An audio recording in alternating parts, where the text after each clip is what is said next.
Prologue. Meredith clutched the chilled bottle of champagne in her hands and stifled a giggle as she rode the elevator up to their spacious apartment on the 21st floor overlooking Central Park. Dirk was going to be so surprised. Tomorrow was their 20th anniversary, but he wasn't expecting her. She was back 3 days early from her girls' spa trip by design, wanting to surprise him with her presence. She was giddy with anticipation, imagining how happy he'd be to see her. She'd lucked out, finding a chilled bottle of good champagne at the nearest liquor store. She nibbled on her lip for a moment, letting worry consume her. They'd been so distant from each other, especially since Chase went to college, but she was determined to fix things. Dirk seemed to be trying as well, having been happier lately. There were glimpses of the old, indulgent him, though he was still just as likely to tune her out as he had always been. She felt a surge of irritation that she quickly tamped down, not wanting her grievances to ruin the special night. She looked at her watch, and it was 12 minutes until midnight. She was confident he would still be awake, since he often worked late, bringing home tasks from the office. Being a booming real estate developer kept him quite busy, but she was determined to carve out some time for just them. They had tried it last year for their 19th anniversary, taking a trip down the West Coast, but he had been far too distracted with work. She hadn't felt like they got any closer during their trip, and this last year had seen them drifting even farther apart. No more. They were going to fix this, starting tonight. She looked down at the bag in her other hand, which held a frilly negligee that would mold to her generous curves and a box of his favorite chocolates.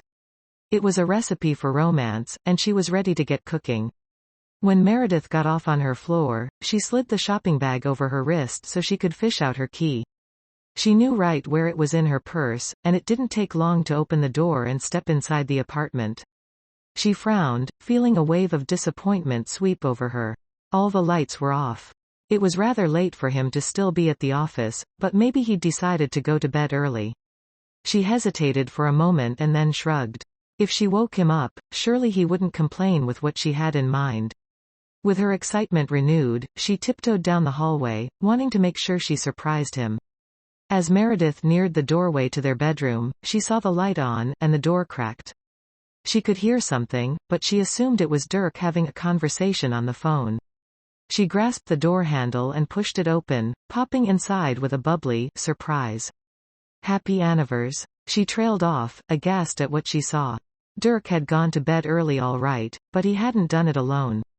His blonde assistant was there with him, currently riding her husband in her bed. At least she had the grace to stop and look horrified as she clutched a blanket to herself at Meredith's surprise entry. Mrs. Sullivan. She broke off, bending her head to hide her face behind a long fall of blonde hair. She was temporarily robbed of speech as she stared at her husband, who hadn't moved his hands from the hips of the younger woman he'd been plowing just seconds before, and moments before their anniversary. Before she knew it, the champagne slipped from her hand, crashing against the marble floor. It must have been a good quality bottle, because it didn't break, but the sound broke the floodgates of her paralysis. Meredith strode across the room, standing over the bed to glare down at Dirk. What are you doing? It's our anniversary tomorrow. He frowned and then shrugged. You said you weren't going to be home for it. So you decided to get a proxy to celebrate?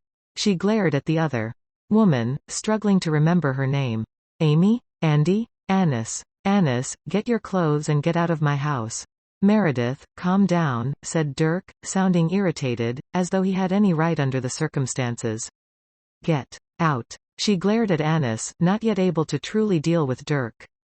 She was further irritated when the younger woman looked down at Dirk, getting a nod of assent before she obeyed Meredith's demand to get out. She slid off Dirk far too gracefully, still clutching Meredith's favorite set of satin sheets around her as she rushed to the bathroom. There was complete silence between herself and her husband as they waited for his mistress to dress and leave. She scurried out moments later, looking stricken as she shot a glance at Meredith. Obviously, she hadn't expected to be caught in flagrante delicto with Meredith's husband. She had no sympathy for the woman, and she certainly had none for Dirk. When she looked back at him, finally having the stomach for the task, she was disgusted by the way he'd folded his hands behind his head. He was practically smirking, and part of her wondered if he might have done this deliberately. Had one of her friends leaked to him that she planned to return early to surprise him? It would be just like Dirk to stage some sort of melodramatic show rather than tell her in an adult, mature way that he was having an affair. A wave of regret made her queasy. I've just been wasting my time, haven't I? She shook her head as she thought about the last few years, and all she'd invested in trying to renew the spark in their marriage. No wonder she'd had little luck.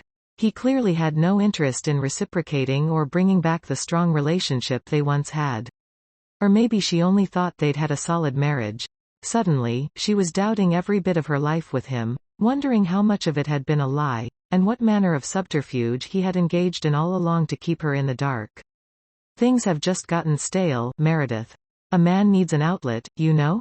She took a step back, feeling her eyebrows rise practically to her hairline. So, you want an open marriage now? You're okay if I go out and screw around too? His expression closed, and he looked angry. Of course not. What would people think if they found out? What will people think if they find out you're cheating on me? She practically screeched the words, but then a sinking sensation filled her. Suddenly, a lot more made sense. Many of her friends seemed to be avoiding her of late, and she couldn't recall the last time Dirk's business partner had actually been able to look her in the eye. She'd noticed the oddities, but she hadn't ever thought it was something to do with Dirk cheating on her. They already know, don't they?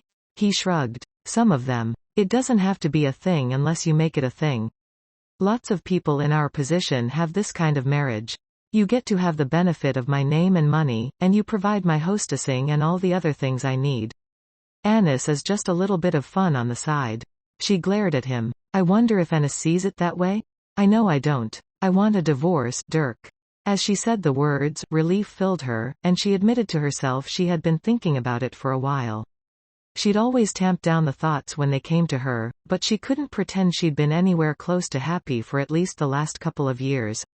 Their marriage had slowly died, with the passion going first, and after that, it had been an inevitable decline to this. Still, he could have given her the courtesy of telling her he wanted out before he started cheating. You're being ridiculous. No, I'm not. I deserve to be treated with respect, especially from my husband. How long have you been cheating on me, Dirk?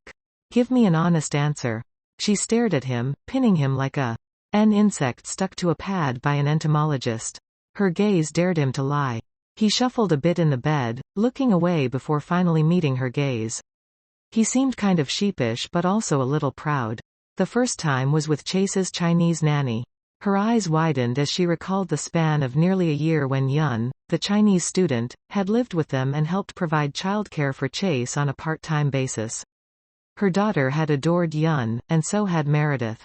She'd even given her a big bonus with which to go back to China. She was sick now, especially since Chase had been 8 years old. That meant the lousy dog cheated for the first time 13 years ago.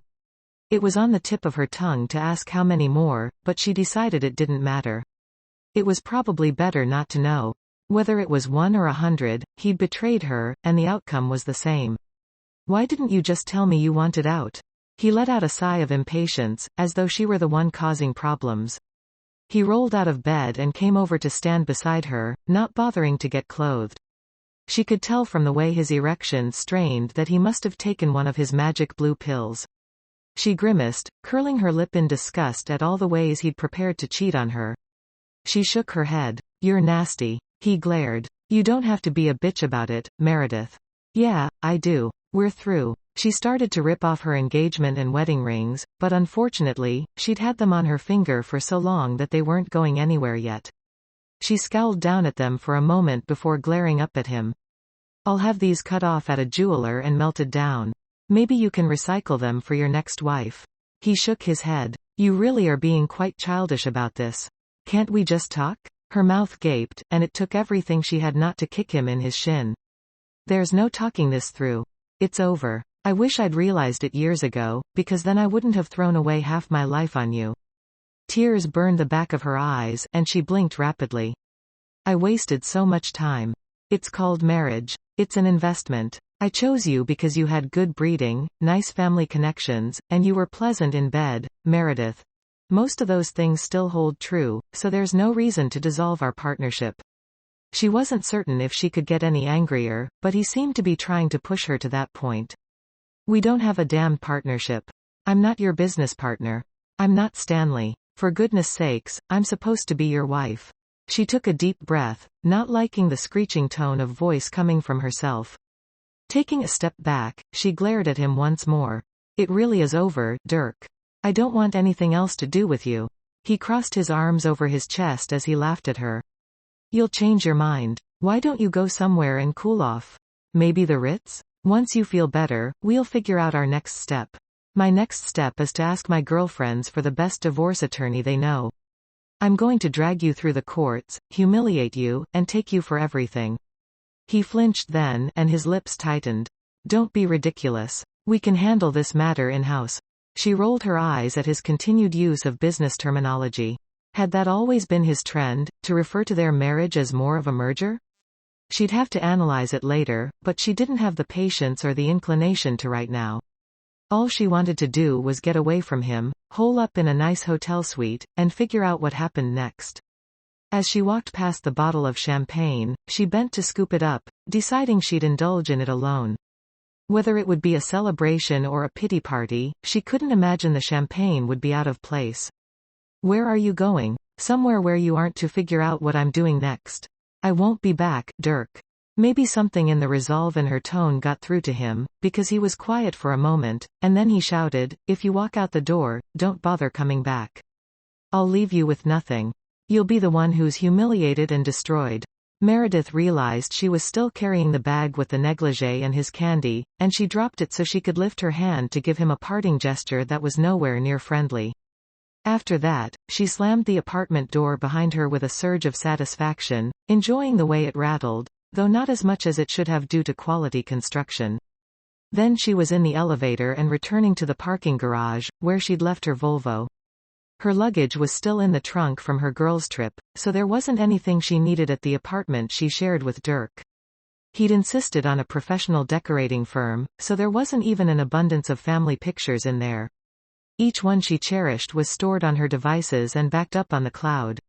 Anything else could be replaced, but she was determined not to go back to the site where her marriage had ended, and where she had been humiliated so badly. Screw Dirk and his business lingo. If he wanted to regard this as a merger instead of a marriage, she was ready to dissolve the firm. Chapter 1. Meredith cursed her late start and getting lost, which led to her still driving far into the evening. The coastline of Maine was gloomy and dark, with a thick fog rolling in, and it was cold. Perhaps relocating in February hadn't been the best idea she'd ever had, but she'd had enough of New York. Now that her divorce was final, she had no reason to stay around. Chase went to school in Boston, and all her friends had gradually drifted out of touch. She wasn't certain if it was shame from hiding the affair, or if they were embarrassed to be associated with her because she'd insisted on divorcing Dirk despite their counsel. Her lips turned up in a smile as she recalled that sweet moment yesterday when she had affixed her signature to the final decree after the judge had dissolved the marriage. It had been a long 7 months trying to get free of him, but now she was. In the end, she hadn't held to her plan to stick him for everything, because she decided it had been worth foregoing a chunk of their earnings accumulated during the marriage just to be free of her sleazy ex-husband.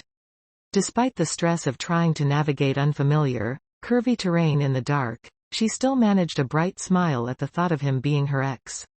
That phase of her life was well and truly over, and she was thrilled. She'd shed some tears, but considering she'd wasted 20 years plus the time they'd dated on Dirk, she thought she was recovering nicely. In fact, she was looking forward to this new chapter. She was going to find out more about herself, and who she was living alone. A shiver of excitement went through her as she contemplated the adventure ahead.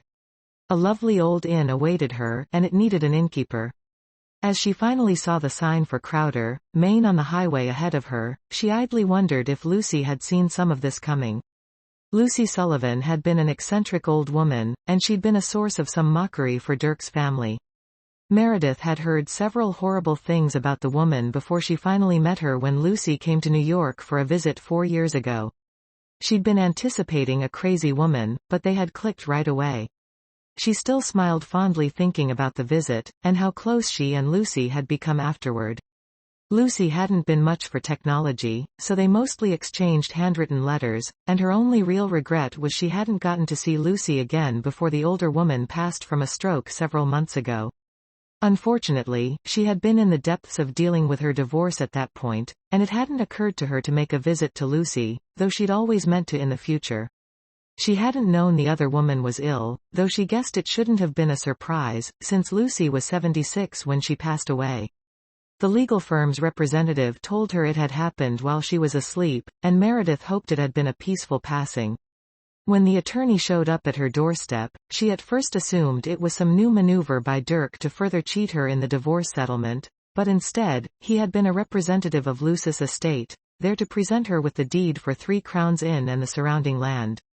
Meredith had been surprised to inherit property from her ex-husband's aunt, but she hadn't had the attention span to deal with it.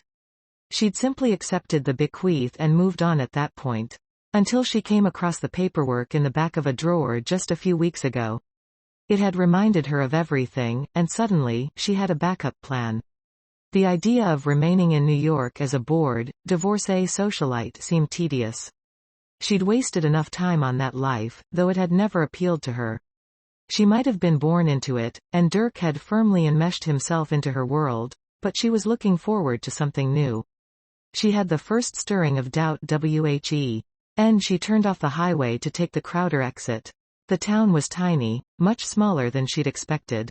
There were a few restaurants, but they all appeared closed.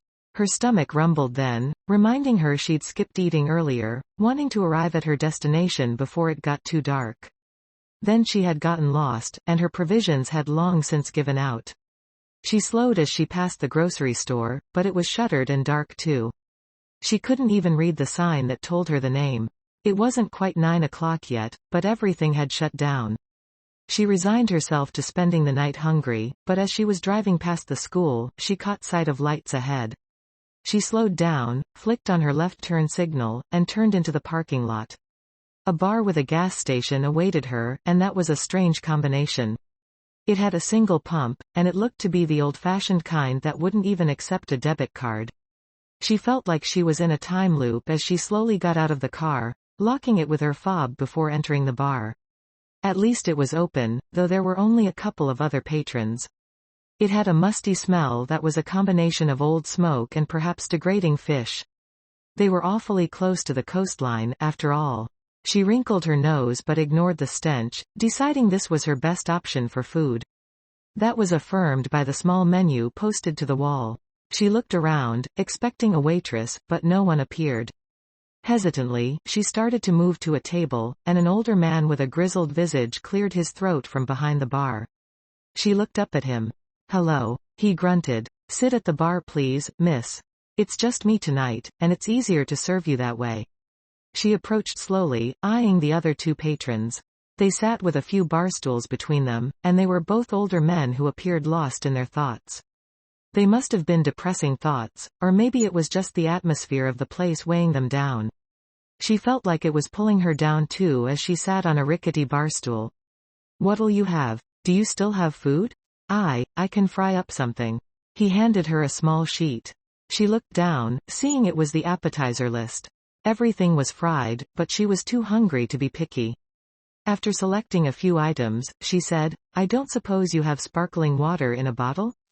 He snorted, shaking his white head at her. "Not too likely, miss. Tap water will be fine then." He glowered at the sign behind him that read, 2-drink minimum. "You gotta order 2 drinks. Do they have to be alcoholic?" He nodded. With a sigh, she glanced at the 2 men farther down the bar.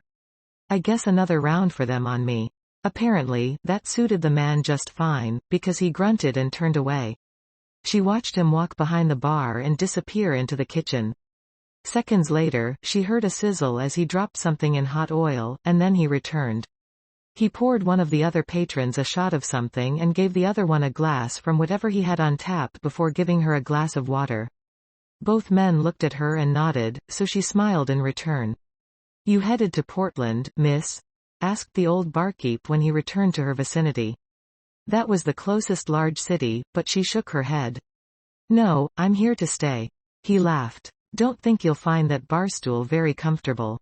Meredith smiled. I meant in Crowder, but it's not the worst thing I've ever sat on. That was a total lie, of course. She had never been to an establishment like this in her life, and she was used to furniture being sturdy without the threat of tipping over under her when she sat on it. So, you're here to stay in Crowder? You must be that foreigner who inherited Three Crones Inn.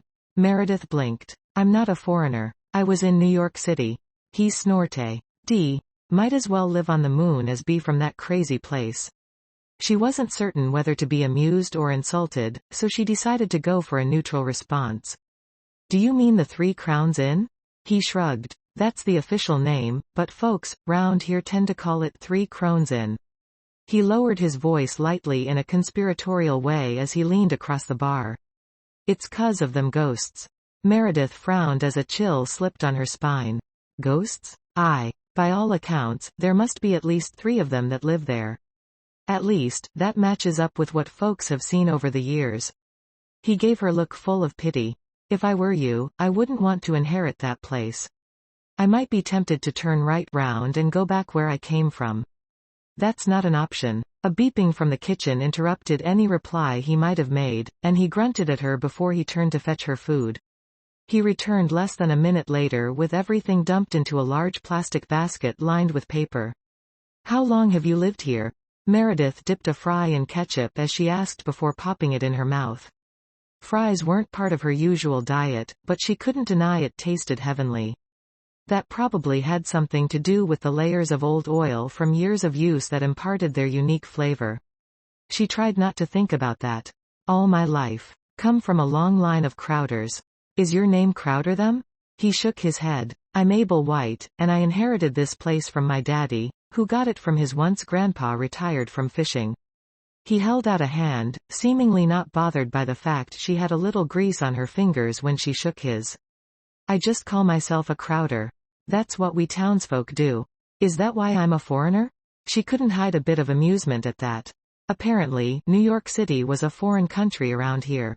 He shrugged. Don't despair. You might fit in and be a Crowder before you die. She laughed, but her amusement slowly faded when he showed no sign of joking. She cleared her throat. Okay. Don't expect too warm of a reception round here. Folks tend to be suspicious till they get to know you. How long does that take? At least a few years, called the patron whose shot she'd purchased in order to buy food. He lifted it in her direction and swallowed before slamming the glass down on the bar. Easy there, Gus. Don't want you breaking my glasses. Abel whisked it off the bar and safely underneath it, likely into a waiting container.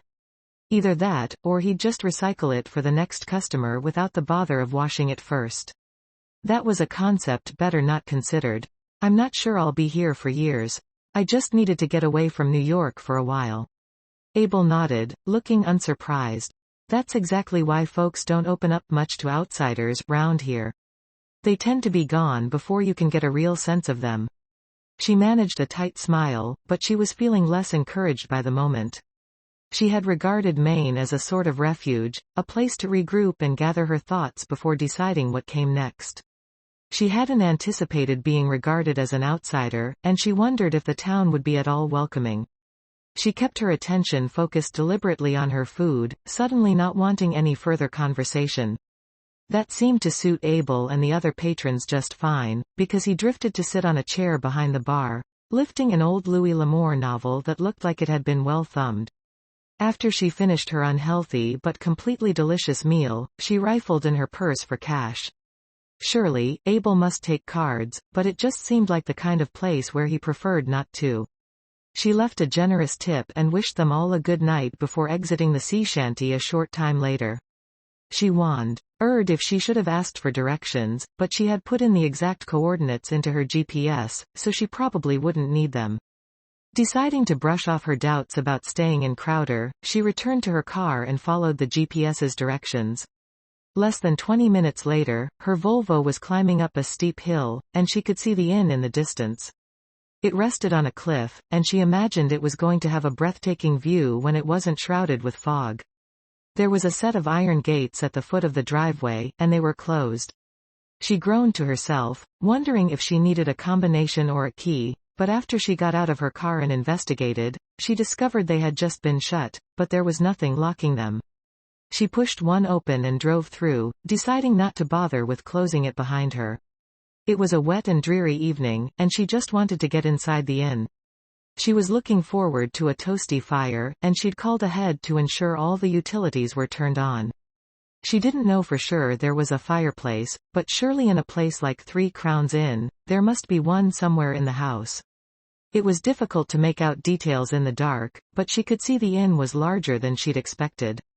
In its heyday, it probably could have accommodated at least 20 guests. To her surprise, standing less than 100 feet away from the inn, there was a decrepit old lighthouse.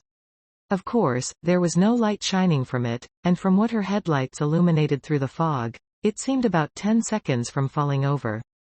She fretted about that, wondering if she'd have to have it removed before she could have guests.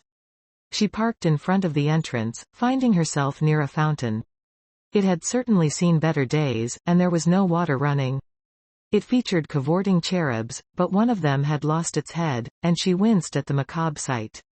It turned what should have been a whimsical, fun exhibit into a sadistic display, and that was going to be among the first repairs she tackled. Well, her work people tackled, since she had very little hands-on experience with any sort of labor outside the kitchen. Meredith went to the trunk of her car and retrieved her suitcase. The rest of her belongings would arrive in the next few days, which was the closest window the movers could give her, so she hoped the law firm representative had been correct when he told her all the possessions remained in the home. It would certainly make life easier if she didn't have to sleep on a cold floor tonight. The key was right where the attorney had instructed her, lodged in a faux rock by the front door. It wasn't exactly a security-conscious way to store it, but she didn't think robbery was a big concern around this area. It was an old-fashioned cast-iron key, and the lock groaned as she put it in. It offered temporary resistance, but she was able to push past it, rewarded with a click soon after. She pushed open the door and reached for the light switch, fumbling around for a moment before she found one. It caused the chandelier overhead to come on, but that was the only lighting in the area. Her lips curled when she saw the peeled wallpaper, stained spots on the carpet, threadbare areas, and even a small hole smack dab in the middle of the foyer floor. Oh, my. What a dump. Her stomach sank as she ventured further into the house, using her phone as a light until she found light switches in each room. The entire place was in a state of deep disrepair. So much for her imaginings that she would come in, perhaps do a deep cleaning after a few months of no activity, and soon have the place up and running as an inn again. I should have asked for pictures. It hadn't even occurred to her when she got all the information from the attorney who was handling the estate. She shook her head as she imagined Lucy living in the place like this for the last several years of her life. It sent a pang through her, picturing the woman surrounded by ever-worsening conditions but too proud to reach out for help. Not that she could blame her. Lucy had clearly been well aware of her reputation for being crazy among the Sullivan family. She'd acknowledged it openly and laughed about it, making Meredith uncomfortable at the time. "They're the crazy ones," she'd assured Meredith then, laughing once more. Meredith smiled at the memory in spite of the gloominess around her. What next? Somewhere to sleep, she said decisively. She decided to skip going upstairs for the night, since she wasn't certain about the soundness of the staircase. Instead, she confined her search to the bottom floor, soon discovering Lucy's study. Here, everything was neat, tidy, and in reasonably good repair. It was still messy though, and obviously, Lucy hadn't been the tidiest of people. Still, she felt a lingering touch of Lucy's warm personality and joyful spontaneity as she stepped into the room. A smile touched her lips as she closed her eyes to appreciate the ambience. Her eyes opened quickly when the light flashed, and there was a sound of thunder from outside. Lightning followed a moment later, and the lights in the study dimmed again. "We'll need an electrician." She shook her head, realizing she was talking to herself. It was a habit that drove Dirk mad, and he'd gradually chastised her to the point that she no longer did it. Having lived alone for the last few months, except when Chase came to visit, she slowly got back into the habit again, and she found she didn't care. She dropped her suitcase on the desk as she eyed the Victorian-style chaise lounge. It looked a little hard, and it was certainly dusty, but it would be serviceable enough for tonight. She spent the next few minutes pulling off the furnishing covers, dusting the furniture in the surrounding area, and scavenging for a few pillows scattered around the office on various surfaces. When it looked like she had a cozy enough cocoon, Meredith sought out the bathroom. She'd seen it down the hall, and she entered with trepidation. It was just a half bath, but the light came on when she tried it, and so did the faucet, including hot water. The toilet was old-fashioned, and she would guess it was something from the 50s, whether the 18 or the 1950s, she couldn't say. Either way, it worked when she tested it, and so did the sink. She looked up from washing her face, and she let out a small cry. There was a blurred shape in the mirror, and when she spun around, a cold chill went through her. She fumbled for a towel before realizing there wasn't going to be one, so she wiped her face with the back of her sleeve instead. It was ill treatment for the Ralph Lauren garment. When her face was dry, she blinked and focused, not surprised to find there was nothing behind her. Clearly, her imagination was getting the best of her. She laughed at her silliness as she exited the bathroom. She was heading back to the study when she heard a crashing sound from out back. She looked at the sky through a window, but there didn't seem to be thunder, and there was no lightning chasing behind it. Her mouth went dry, and she rushed into the study, closing and locking the door behind her. There was something outside, but what? Surely, it was just the weather. But what if it wasn't? Suddenly, she remembered a conversation she'd had with Lucy, when the woman had told her about keeping her dead husband's service pistol in her desk.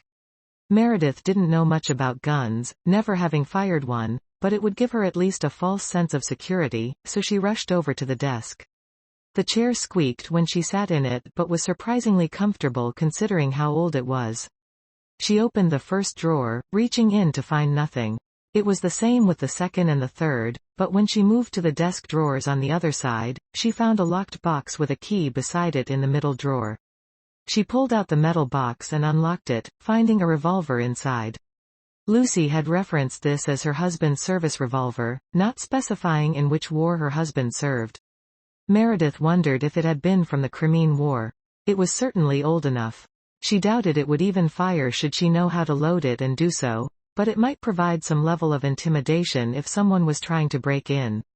That seemed unlikely, but on the other hand, maybe not. The townspeople obviously knew someone was coming to inherit Lucy's place, but they didn't know exactly when.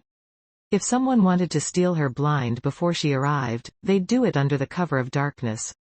She was skeptical there was much worth stealing in Lucy's house, but she couldn't discount the possibility. She lifted her phone, planning to call 911, but she cursed when she realized there was no reception. Was it the storm, or was it simply the house itself? It was another problem to add to her list of concerns as she reached for the old-style rotary phone on the desk, but it was disconnected.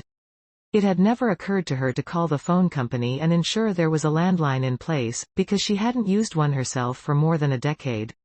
It was daunting to realize she was basically on her own, but it didn't feel right to sit there in the dark and hide, especially when she heard the crashing sound again. Squaring her shoulders, she marched from the study and went to the closest exit, which was a pair of glass doors leading out to the patio. She threw them open, raised the gun, and confronted a solid form standing on her patio.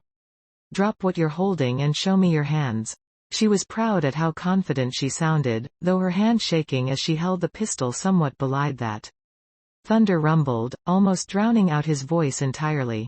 It sounded like he said, "Who are you?" "I'm Meredith Sullivan, and I own this place." She gestured with the pistol in what she hoped was a threatening manner.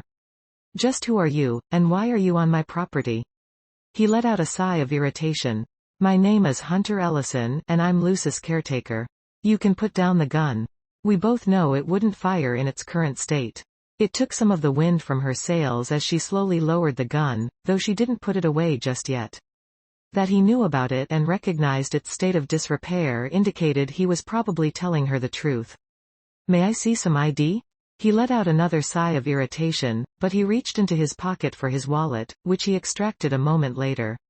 He flipped it open, showing her the Maine driver's license that identified him as Hunter Ellison. A quick glance at his birthday revealed he was 46, just a year younger than her. It was difficult to make out much detail with the inadequate lighting spilling from the room behind them, but from what she could tell, he was a handsome fellow. He was tall and muscular, with just a hint of scruff on his cheeks that she found appealing, and slightly overgrown hair that appeared dark with strands of gray. She quickly squashed that idea, since she still had no idea who he was beyond his claims. "You work for Lucy?" "I did, and I've been taking care of the place since her passing. I live in the guest house, which she left to me, along with a plot of land." There was a hint of defensiveness in his tone as he said that, as though he was concerned she would immediately assume he had been squatting.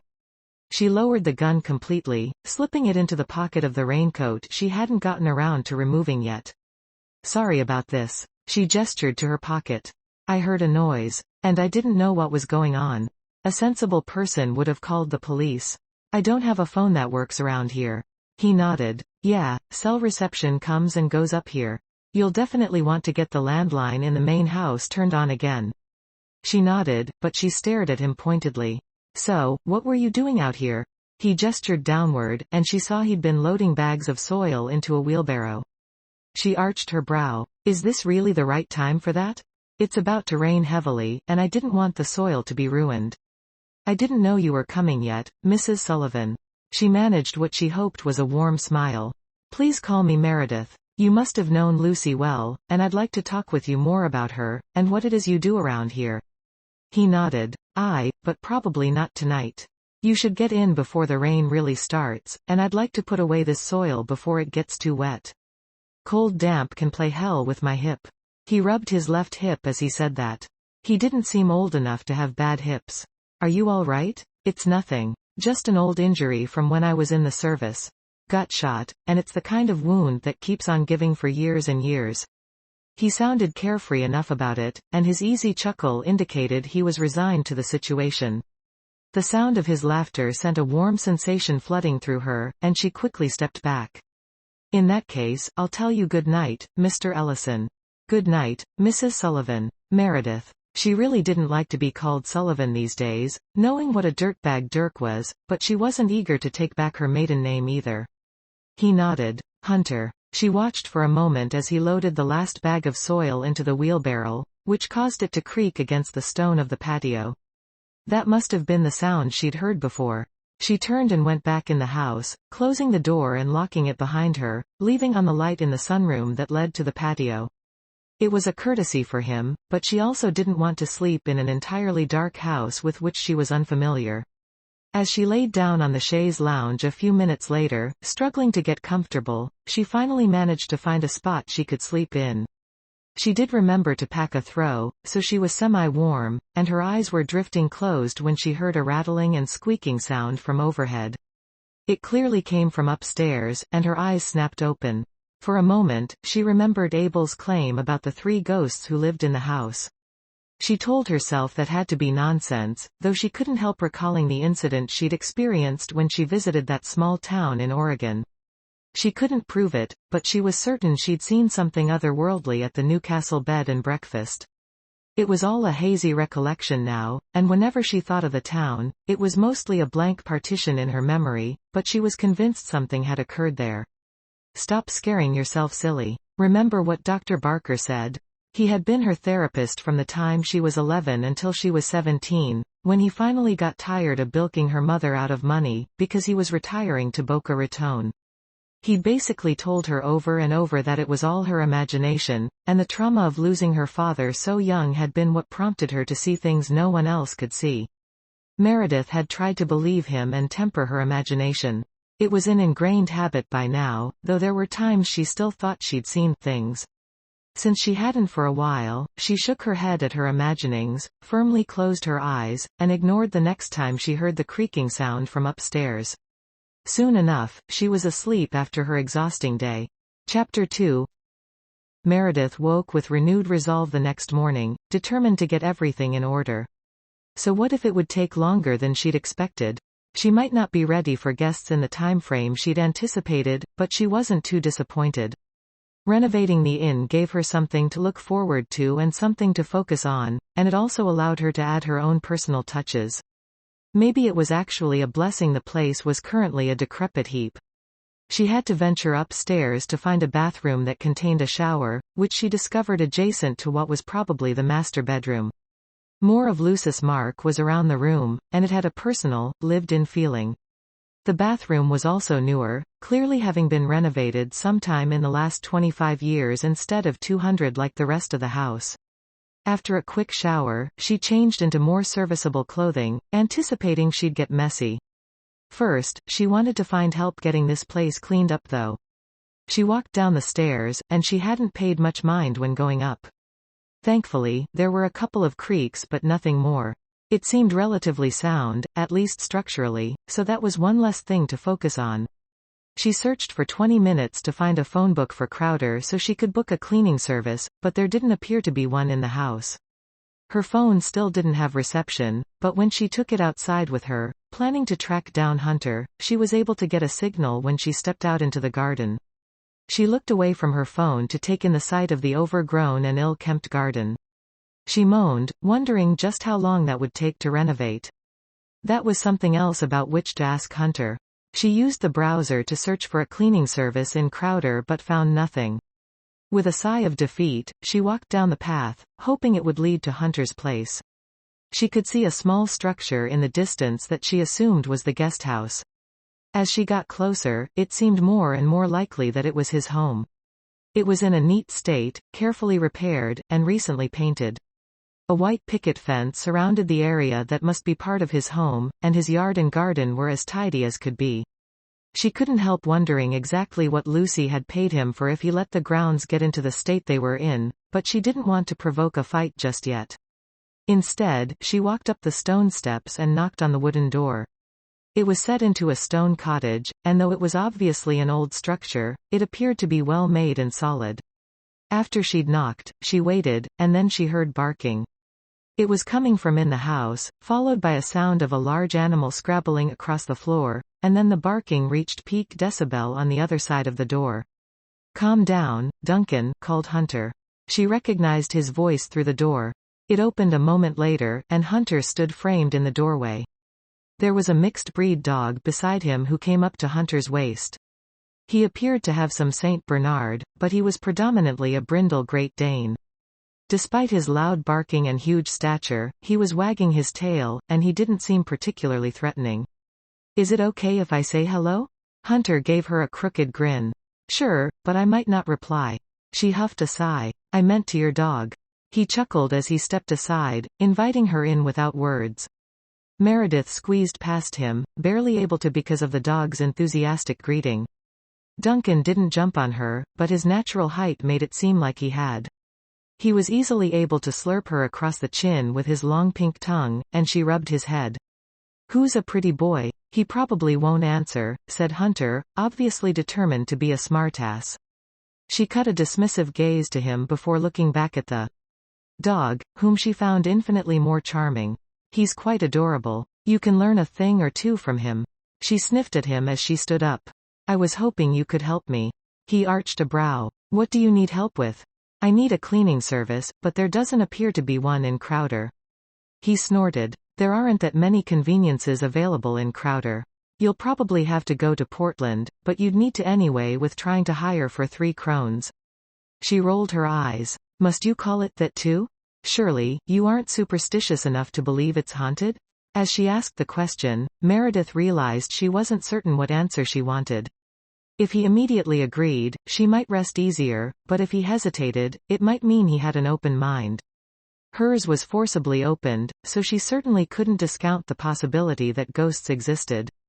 Not that she planned to have that conversation with him. He shrugged. "Rumors often start from a small fact at least. Lots of folks around here are superstitious enough that you probably couldn't find adequate help to get the inn cleaned up." Lucy mostly did her own cleaning. She sighed heavily. "That explains why everything is such a mess. She was 76, after all." He shrugged. "It's an old place and needs a lot of work. It hasn't been functional for years." One of his black brows raised slowly. "You weren't actually planning to run this place as an inn?" She shrugged, not liking how his question made her feel foolish. "Why not? That's what it's set up to be." He waved a hand to encompass the area, though they were standing in the foyer of his cottage. "It could take years to get everything in order. You might be able to get a cleaning service, but you'll have to pay extra and provide accommodations, I don't doubt." I'm certainly willing to do that. It seems quite reasonable. She hesitated before clearing her throat as she tried to broach the subject delicately. The grounds are a mess. Are you going to be able to address that? Should I just wave my hand and make it magically perfect? There was a hint of sarcasm in his tone. She glared at him. No, but maybe you should do your job. It is what you're paid for, isn't it? He laughed. If you want to get technical, I'm not being paid for anything, Meredith. You and I don't have any kind of agreement, and the one I had with Lucy ended when she died. It was a surprising and generous gift that she left me this plot of land and my home, but that's my only tie to this place now. If you want me, you need to make a good offer. Her breath caught in her throat for a moment, because her brain insisted on providing a different interpretation for his words than he certainly meant. She didn't know why her mind jumped there, but she did her best to prod it back into a more professional domain. What's a fair price for a groundskeeper? What was Lucy paying you? He named a figure. She was already nodding even before he finished. Of course. She didn't tell him she'd paid their part-time housekeeper in New York more than that. What a steal, but it must be because she was in rural Maine instead of New York City. He held out his hand. In that case, let's shake on it. Maybe we should get it in writing. As she said it, she held out her hand, not wanting to reveal how reluctant she was to touch him. It wasn't that she was afraid he would hurt her, but more she was afraid of her own reaction. When her palm brushed against his a moment later, it was just as she'd feared. A spark of awareness shot through her skin and felt like it zapped down her spine. Dang it, she was attracted to him. She didn't want that. The handshake was brief, and she quickly released, bringing her hand back to her side and blotting it subtly against her outer thigh as though she could wipe away all trace of the unwanted reaction.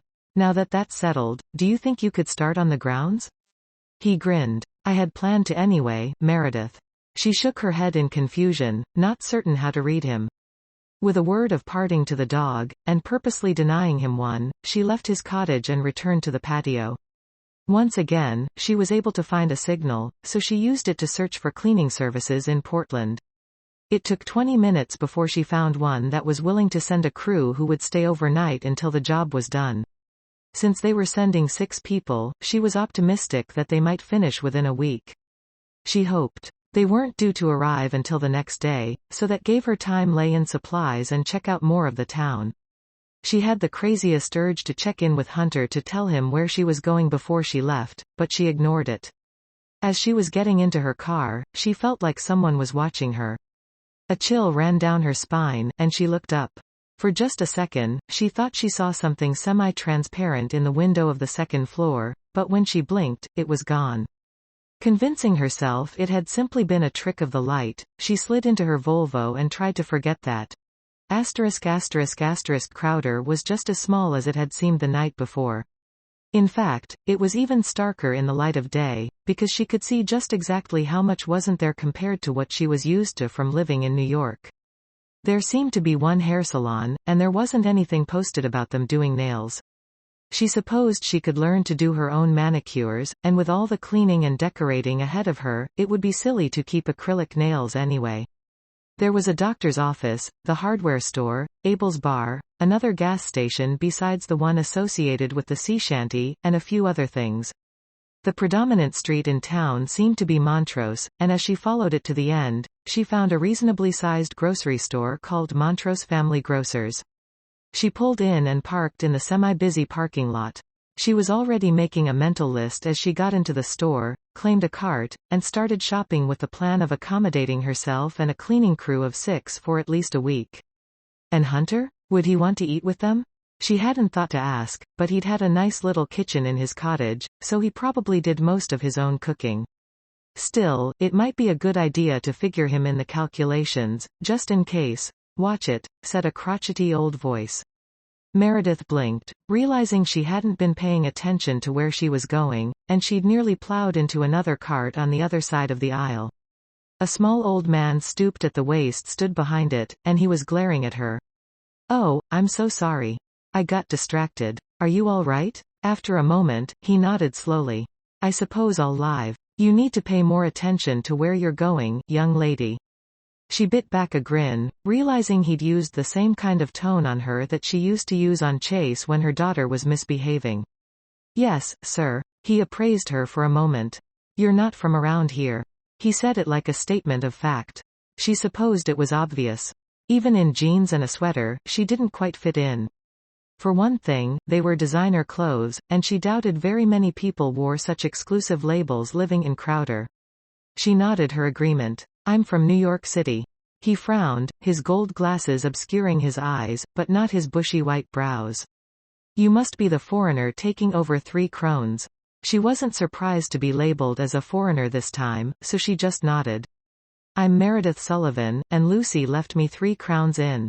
He nodded. I've heard. I'm Angus. It was difficult to tell if that was his first or last name, but she assumed his saint name. For whatever reason, he wasn't offering a surname. Nice to meet you, Angus. He grumbled something, and then he shook his head. You won't last long, he said in a dire voice. Her eyes widened, and she instinctively took a step back. Are you threatening me? He made a scoffing sound. Of course not, Mrs. Sullivan. I'm simply pointing out the obvious. Once you get a gander at the ghosts, you'll be gone. Not many people can stick it out at 3 Crones. Miss Lucy was the exception, I assure you. She smiled, noting the tone of affection in his voice. Were you close to Lucy? It was charming the way he flushed, with the tips of his ears going red as he cleared his throat.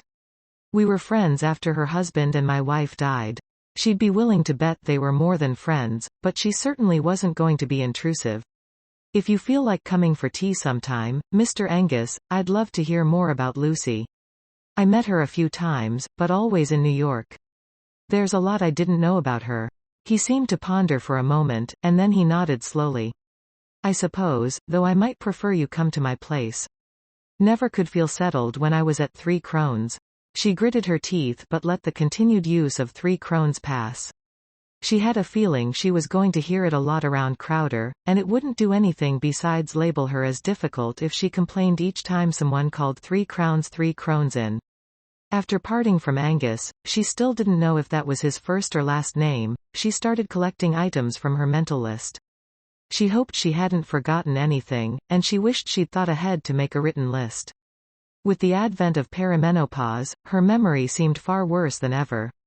For the last couple of years, it had been on a gradual decline, and though she knew it was normal, it was still frustrating. As she turned the corner, heading for the produce, she chuckled to herself as she remembered being able to sit in classes in college and remember everything she'd heard from lectures without taking notes. Sometimes, she couldn't even remember what she'd just watched on TV the day before these days.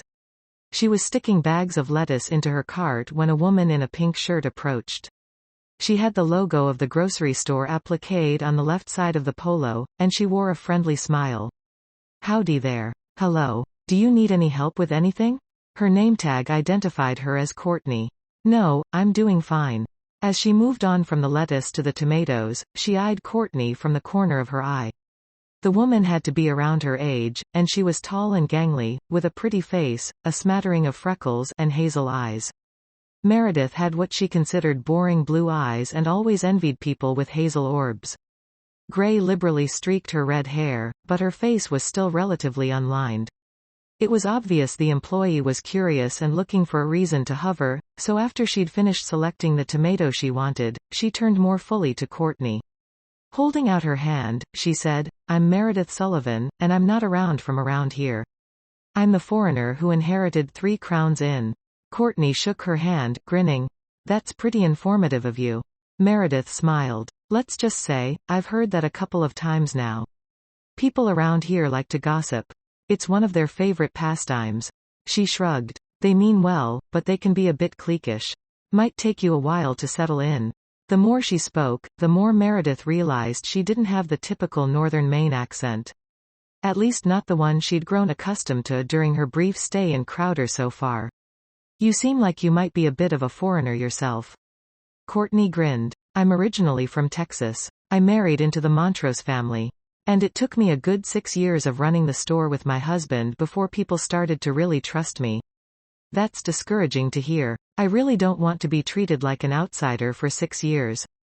She shrugged. Maybe you'll fit in faster. Who knows? Just don't take it personally if people are a bit standoffish. I'm glad you reached out to me and have been friendly so far. Us foreigners have to stick together. Courtney gave an awkward laugh, but it seemed to be her natural laugh rather than because she felt self-conscious. It was somewhere between a cross of human, donkey, and perhaps a mix of orangutan. It was a distinctive chuckle, for certain. "Manager to register too," said a male voice over the speaker system then. Courtney sighed. "That's me, but I'd love to give you a proper welcome to Crowder when there's more time. Since Ed died, there hasn't been enough of that with me running the store pretty much single-handedly these days, but I'd definitely like to make time.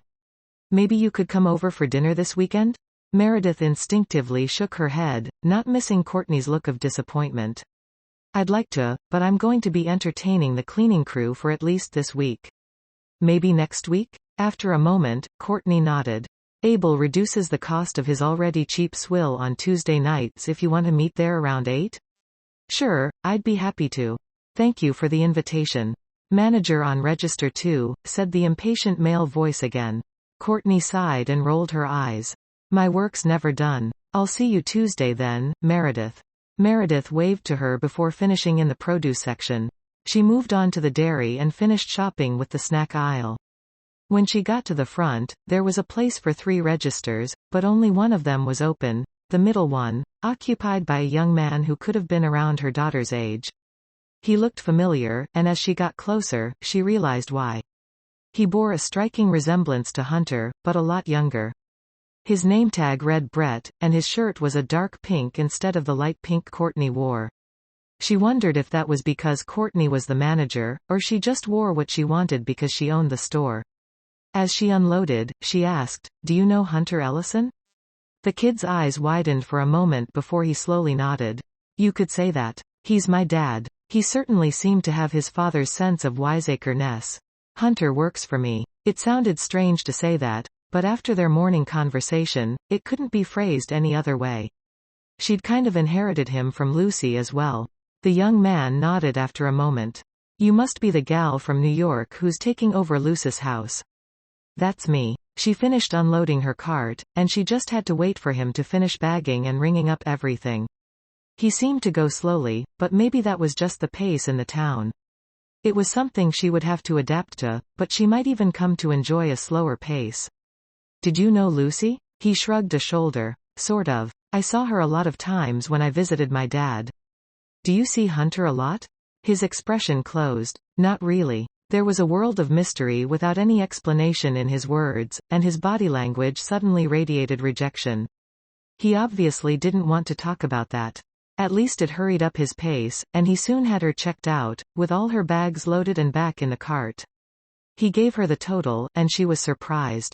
Not because it was so expensive, but because it was far less than she'd expected. Of course, her brain had still been tallying New York prices, not coastal Maine, and she happily scanned her card, recognizing another positive facet of switching from her Park Avenue lifestyle to the Crowder slow lane. Chapter 3. Meredith woke early and was waiting for the cleaning crew the next morning. They arrived in the company van bearing the logo of Portland Clean Sweep, and 6 employees filed out. They all wore neat uniforms of khakis and black polos also bearing the logo of the company, and they seemed like serious professionals. She didn't get introduced to the other 5, but the leader of the crew, Hazel, a woman a little older than Meredith, briskly introduced herself and asked where they should start. "I'm flexible on that. I figured you might have preferences on how you dole out the assignments." Hazel nodded after a moment. "That's a sensible course. Can I offer you all some breakfast before you begin?" It was obvious the crew was interested in that, but Hazel quickly shook her head. "No, ma'am. We'll get started right away." Meredith gave the younger people a sympathetic smile and watched them file into the house behind Hazel before joining them to bringing up the rear. As she got closer to the front door, once again she felt like something, or someone, was watching her. Her gaze lifted to the second-floor window, where she'd seen that flickering the day before, but there was nothing obvious. Of course, there was nothing there. It was all in her imagination. For a moment, she once again recalled her stay at the Newcastle Bed and Breakfast in Harrow Bay, but it was still vague and sketchy in her brain, so it did nothing to elucidate the situation. With a shake of her head, she soon found herself in the kitchen, doing her own cleaning and organizing as the cleaning crew split into 3 teams of 2 to tackle each floor. They saved the basement and attic for last, or so Hazel indicated, already planning to tackle it as a complete crew. She opened the nearest cupboard, coughing slightly at the cloud of dust that flew out. There was a hint of moisture on some of the canisters when she started to remove them, which she assumed must be from the humidity of being along the coastline. At least they weren't shrouded in fog today as they'd been at her arrival, and she had even seen a hint of sunlight peeking through the overcast clouds when she went out to greet the cleaning crew. She soon had the cabinet emptied, and she'd stowed the canisters on the old woodblock counter when she heard someone call her name. She left the kitchen to respond to the calls of Mrs. Sullivan, finding two of the cleaning crew in the formal living room. Yes? Ma'am, the lights keep flickering. She sighed. It looks like I might need to have an electrician come out as well. Just do your best, and if it goes out completely, let me know. Of course, I suppose we'll all know if the power goes out completely. She managed a small smile, but she couldn't miss the way the kids seemed skittish. This was probably the kind of setting they envisioned when they thought of horror stories. Add in the flickering lights and the old decor, and it was a breeding ground for fertile imaginations. She was hardly exempt, having imagined being watched more than once since she'd arrived. When they didn't need anything else, she returned to the kitchen. Meredith stumbled to a stop as she eyed the wooden counter where she'd placed all the canisters. What the? She shook her head as she looked at the bare counter, then back at the shelves. All the canisters had been returned. How could that happen? She knew she had emptied them out with the intention of cleaning the shelves and then the canisters themselves after examining the contents. A chill went down her spine, and she let out a startled shriek when there was a thud behind her. She turned around, clutching her chest, and was startled to see Hunter entering. The thud had come from Duncan brushing against a table that had bumped against the wall. Hunter smiled. You're a bit jumpy. The canisters. She trailed off, biting hard on her lip. It didn't seem like a good time to share what had happened, particularly since she barely knew him. He was likely to think she was crazy. Unless he had ghostly experiences of his own, but then he probably wouldn't be too eager to admit that either, since they were of such short acquaintance. And maybe she'd just imagined it. She knew that wasn't the case though. She clearly remembered removing the canisters, and as she started to pull them out again, her fingerprints remained in the traces of dust, indicating she'd already handled them once. It was something to puzzle out, but she didn't have a chance to, because she heard shouting from the second floor.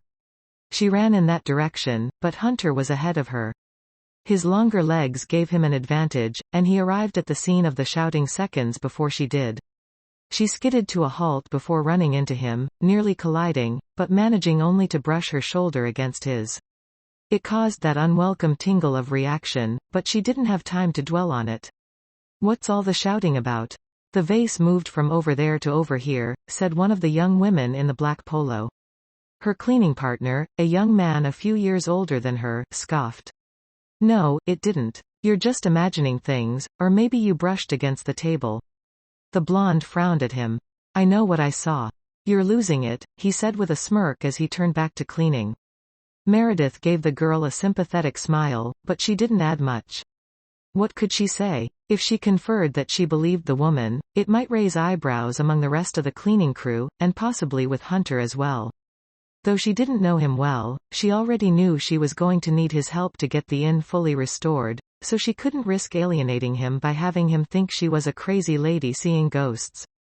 As they turned away, the room temperature suddenly plummeted by several degrees. Meredith shivered, swearing she could see her breath in the air.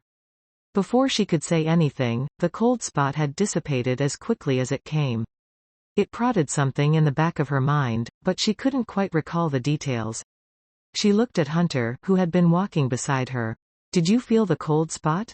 His expression didn't betray any interest. It happens in an old house. Lots of drafts. She nodded slowly, but she wasn't really content with that answer. That didn't feel like just a drafty spot, but she couldn't explain why it felt so odd to her either. Instead of trying, she decided to return to Luce's study. The kitchen held no appeal after the canister incident, and she was on edge, half expecting the cleaning crew to have yet another crisis at any moment. When she entered Luce's study, it was just as soothing as it had been before. She imagined Lucy spent most of her time here, and it gave her a warm feeling to picture the older woman behind the desk, perhaps paying bills or keeping track of records as would be required for an innkeeper. She frowned as she realized that image didn't quite fit with what Hunter had told her though. Apparently, they hadn't had guests for a few years. That was a sad thought, and she hoped Lucy had made the conscious decision to retire rather than have her dream slowly taken as her age advanced and left her in a state where she couldn't keep up. She sat down at the desk. The chair was just as comfortable as it had been, and she leaned back, resting for a moment, though she hadn't done anything particularly strenuous yet. Idleness soon got the best of her, and she started going through the drawers again.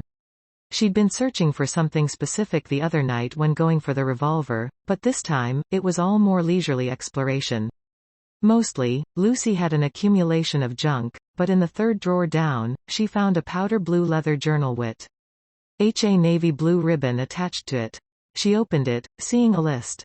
She thought it was a record of previous guests until she examined the writing closer. Her eyes widened as she realized it was a log that detailed all the ghosts Lucy had encountered and claimed to have exorcised. Meredith frowned, feeling a chill go down her spine. She looked around to make sure she was alone, but it wasn't the same frigidity that had come from that cold spot. Lucy's journal indicated she was a madwoman, but Meredith couldn't quite bring herself to believe that. When she'd known Lucy in New York, the woman had seemed quite lucid. Just because she believed in ghosts and thought she had exorcised them didn't necessarily mean she was crazy. Right? She wasn't comfortable with the logical answer, so she shied away from it. Instead, she kept reading the journal, but it was mostly a list and brief accounting of how she'd proceeded with each encounter. Meredith was partway through when she turned the next page and found a letter folded in there. It was tucked into the spine, and it had been flattened enough that it didn't automatically cause the book to open to that section.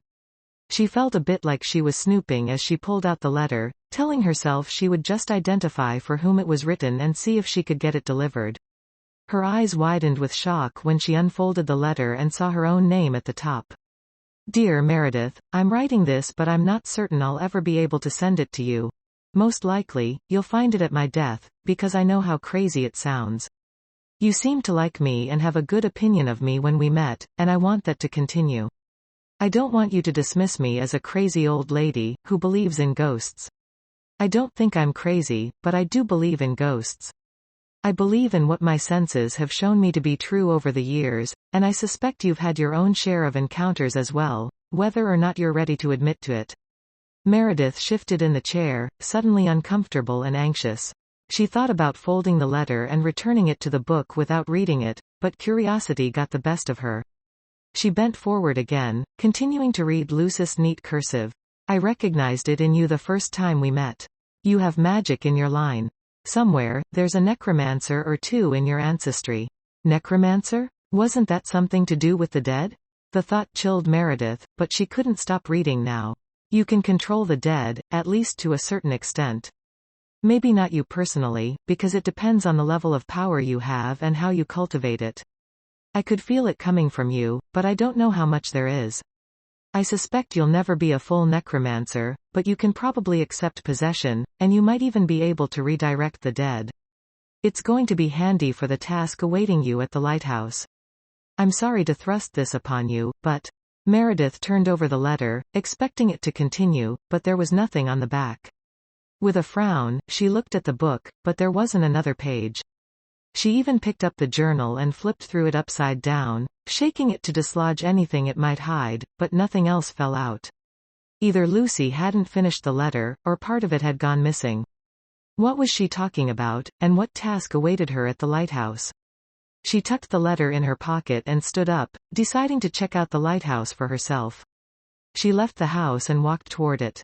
The closer she got, the more a sense of dread grew in her, and she was almost relieved to find the door locked. She shook the knob half-heartedly, startled to see Hunter approaching. He looked grim, but he didn't say anything. He just stopped near her. After a moment, she broke the awkward silence. Do you know where the key is? He hesitated and then shrugged. Nope. I don't recall seeing Lucy ever open the place in all the time I've lived here. I think it ought to be condemned, and you should stay out. She nodded slowly and backed away, not inclined to disagree with him. It didn't seem safe to enter, and she was relieved not to have to. Yet she was still curious, and she thought about asking Hunter if he knew anything about the letter Lucy had started to write to her. It seemed unlikely he would, and if he read it, he might just dismiss Lucy as crazy. From Lucy's own words, she wouldn't want to be perceived that way, and Meredith couldn't bring herself to contribute to tarnishing her image. Instead, she resigned herself to returning to the house. She lost herself for the rest of the day in cleaning, having no more disturbing incidences for either herself or the cleaning crew. If there were ghosts, perhaps they had calmed down when they realized the cleaning crew was just there to help. Of course, she didn't really believe there were ghosts.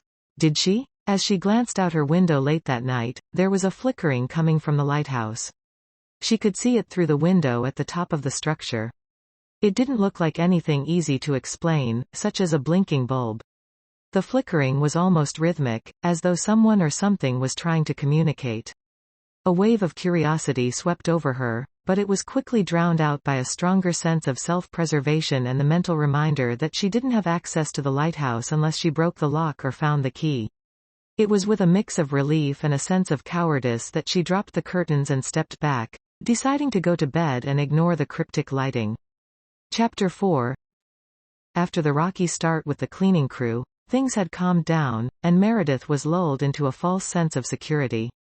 She still had no explanation for how the canisters had gotten back into the cabinet, but she was glad to have 3 peaceful days of working in the house without anything disturbing happening. That all changed on the 4th morning. Meredith had finally returned to the kitchen, taking time to thoroughly clean each canister before stacking it on the counter just in case they ended up back in the cabinet before she was ready for that. She was trying to appear industrious and lost in the task, but she was really trying to sense if there was anything around her. She strained with all her might, though she was uncertain how to detect such things as ghosts. During her previous incidents in childhood, she'd just seen the ghost naturally. She quickly veered away from that thought, reminding herself that had been a byproduct of grief all those years ago. She had been close to her father, and when he died, it had been natural that she'd continued to see him, though her mother had found it decidedly unnatural. When Meredith insisted she was seeing her father's ghost, her mother had quickly shipped her off to an inpatient rehabilitation program for months and then ensured she remained in therapy for the next 6 years. Meredith was certain the therapist's explanation made sense, that grief had caused hallucinations, but even now, she couldn't help wondering. In fact, her doubts were stronger than ever, especially in light of recent events. She was mulling over the possibility that she'd been forced to believe something that wasn't true for years when she heard a clatter from upstairs. At first, she just assumed it was the cleaning crew. Then it came again, followed by a shriek she'd never heard the likes of before.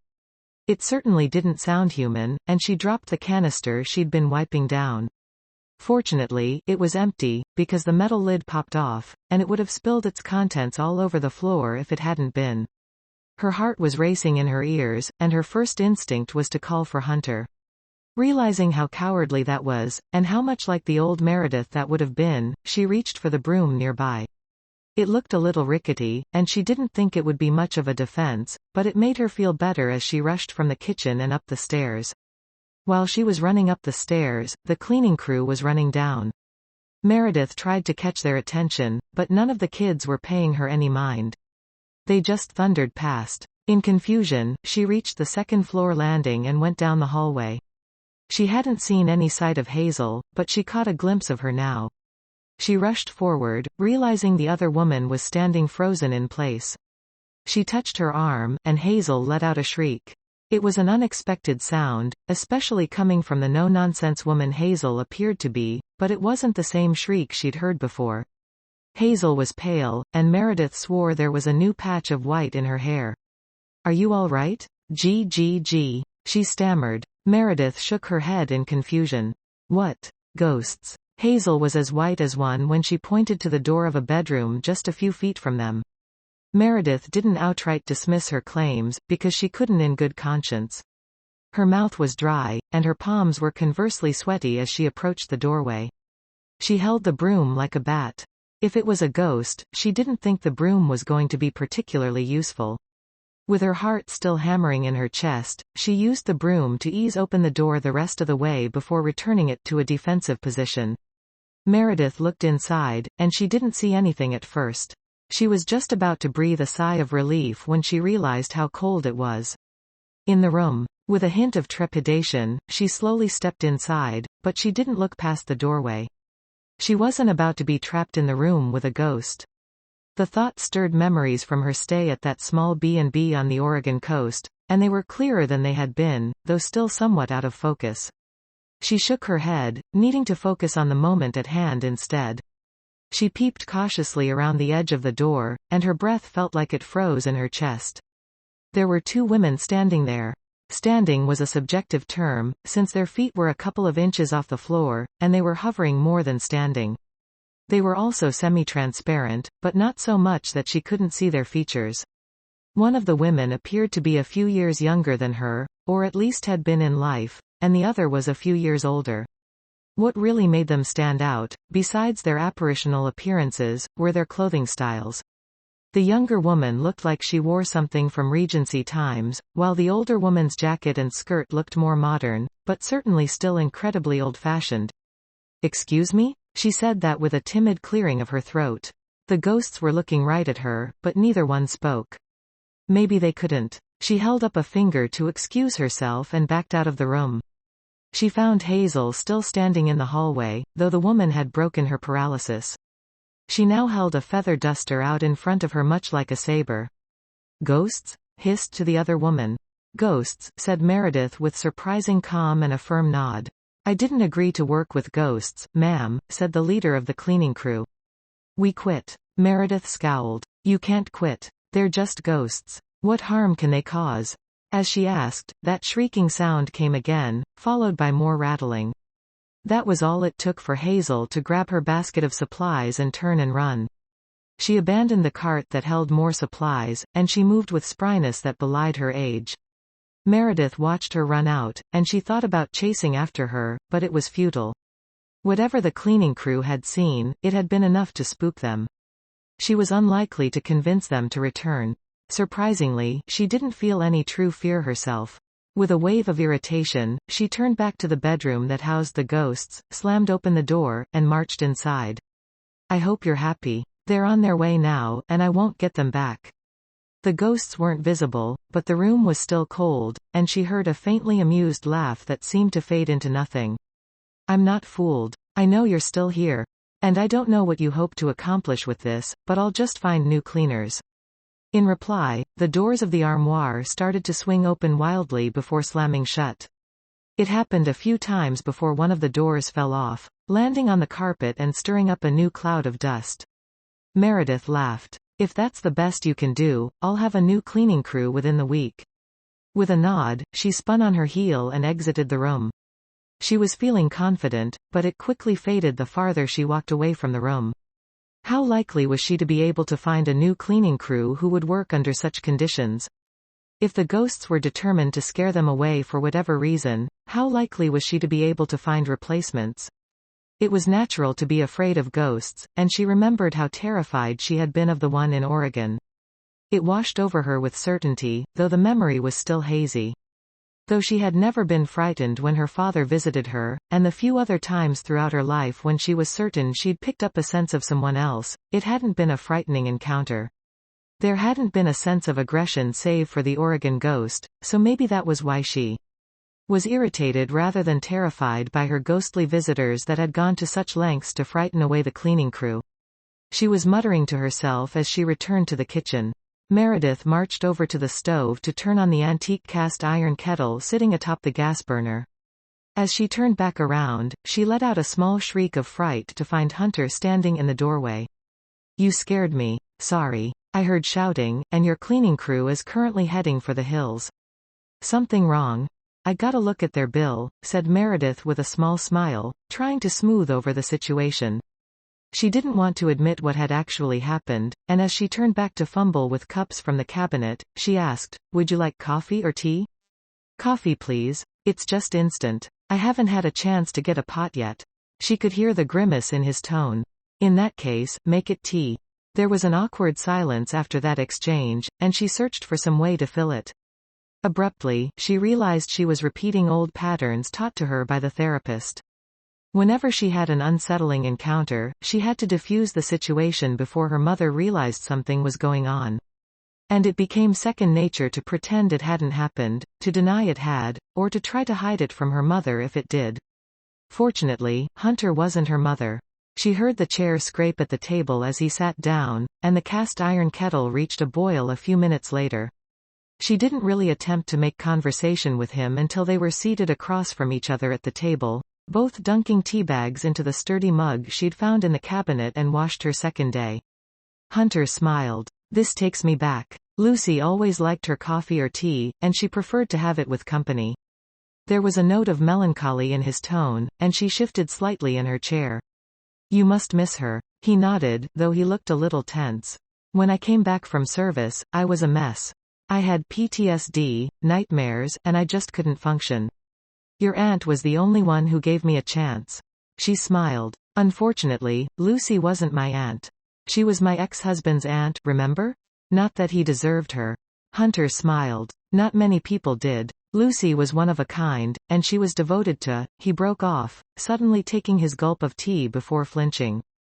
"That's hot." She had a feeling his actions were to keep him from completing whatever thought he'd started to share. She wanted to know more, but she couldn't exactly push him to tell her what Lucy had been devoted to. Still, she couldn't help wondering if it had something to do with the lighthouse. "Have you found the key for the lighthouse yet?" He frowned. "Nope, but I haven't been looking for it. Like I told you before, I don't think Lucy even went in there." Meredith made a humming sound, letting that express her disbelief. He met her gaze in a forthright manner, but he seemed to be hiding something. He looked away quickly and sipped the tea again. "What happened with the cleaning crew?" "They saw ghosts." She knew how insane it sounded, and she braced herself for his ridicule. "They wouldn't be the first to see ghosts around here. There's a reason the inn has a reputation among the townsfolk. Have you ever seen the ghosts?" He sidestepped the question by saying, "I'm sorry about your cleaning crew. You might have difficulty replacing them." She sighed and nodded. "I've already reached that reluctant conclusion. If these ghosts are determined to send anyone I hire on their way, I'm not likely to retain a crew for long. I don't suppose you're up for helping with cleaning? I'll give you a bonus." He smiled. "I don't mind. I won't say no to the bonus though." She laughed. "I didn't expect you to. Who would, for that matter?" A moment of silence, realizing she was stirring her tea yet again.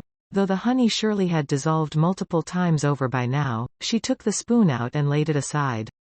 "Do you believe in ghosts?" He shrugged a shoulder. "Lucy did. But you never saw them?" Instead of answering, he looked at her. "Why? Did you see them?" It hovered on the tip of tongue for a moment to admit she had, but years of training and fear of being returned to an inpatient facility kept her silent.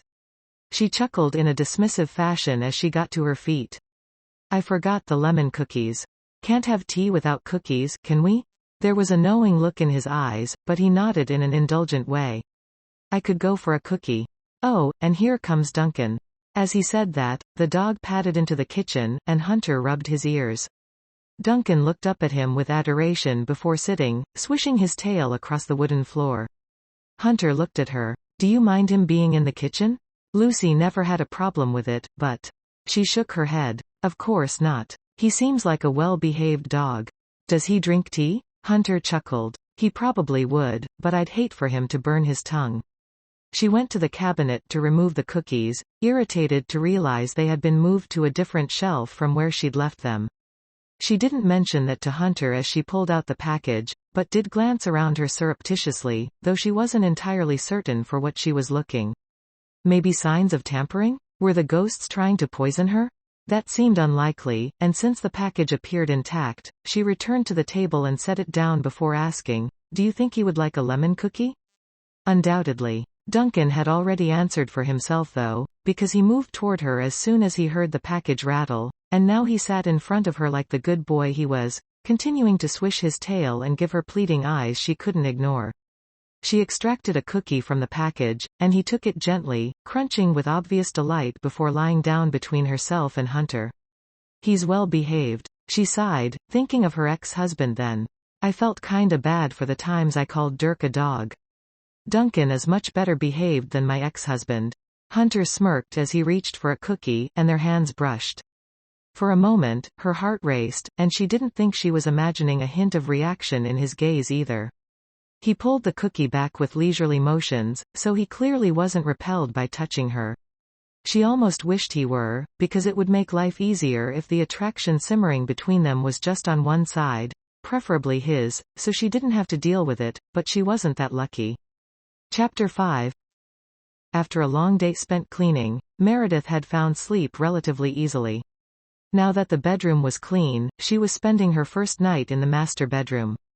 The mattress was much more comfortable than the chaise lounge she'd been sleeping on in Lucy's office, and she floated off into slumber as though she were sleeping on clouds. Sometime in the middle of the night, the temperature in the room plunged drastically. She fumbled for more covers, realizing she had all of them on her already. With a moan, she reluctantly opened her eyes, planning to turn on the gas fireplace. Instead, she let out a shriek at the sight of a ghost hovering above her. They were roughly eye to eye, with perhaps a foot between them. She appeared to be a young woman, certainly not any older than 25, and though her skin tone was difficult to judge, she appeared to have phrenological features that suggested she was African American. She wore her hair in a short bob with waves and had a flapper's headband, putting her time of death sometime in the roaring 20s. Back away. She fumbled under the pillow, extracting the pistol that she'd brought up with her. It was more of a talisman than anything, because she knew it wasn't going to fire. Even if it did, it certainly wasn't going to ward off a ghost, but she felt better having it, though her hand was still shaking. "Calm down," said the ghost, revealing she could definitely speak. There was a slight reverberation to her voice though, since her lips hadn't moved much, so Meredith couldn't help thinking the speaking was actually happening in her own head. Great, she was hearing voices. That was just what she needed. She wasn't too concerned about hearing voices since she was also seeing ghosts, so she was either completely crazy, or this was really happening. She embraced the second option, refusing to even consider the first. Slowly, she sat up in bed, curling under the covers. "Do you have to be so cold?" The girl backed away a bit more, and she seemed to be concentrating. The temperature in the room went down slightly, though it was still cold. At least Meredith's teeth weren't chattering now. "Is that better?" "Terrific." She still shivered slightly. Eyeing the ghost warily, she got out of bed, wincing when her feet touched the cold wooden floor, and rushed over to flip on the gas fireplace. Then she ran back and slid under the covers, pulling them up to her head again as she stared at her ghostly visitor. "Who are you?" "I'm Gemini Taylor. Meredith Sullivan." She didn't doubt this was happening, but it still felt surreal. "Not to be rude, but what do you want from me?" "Oh, I suppose I'm just curious."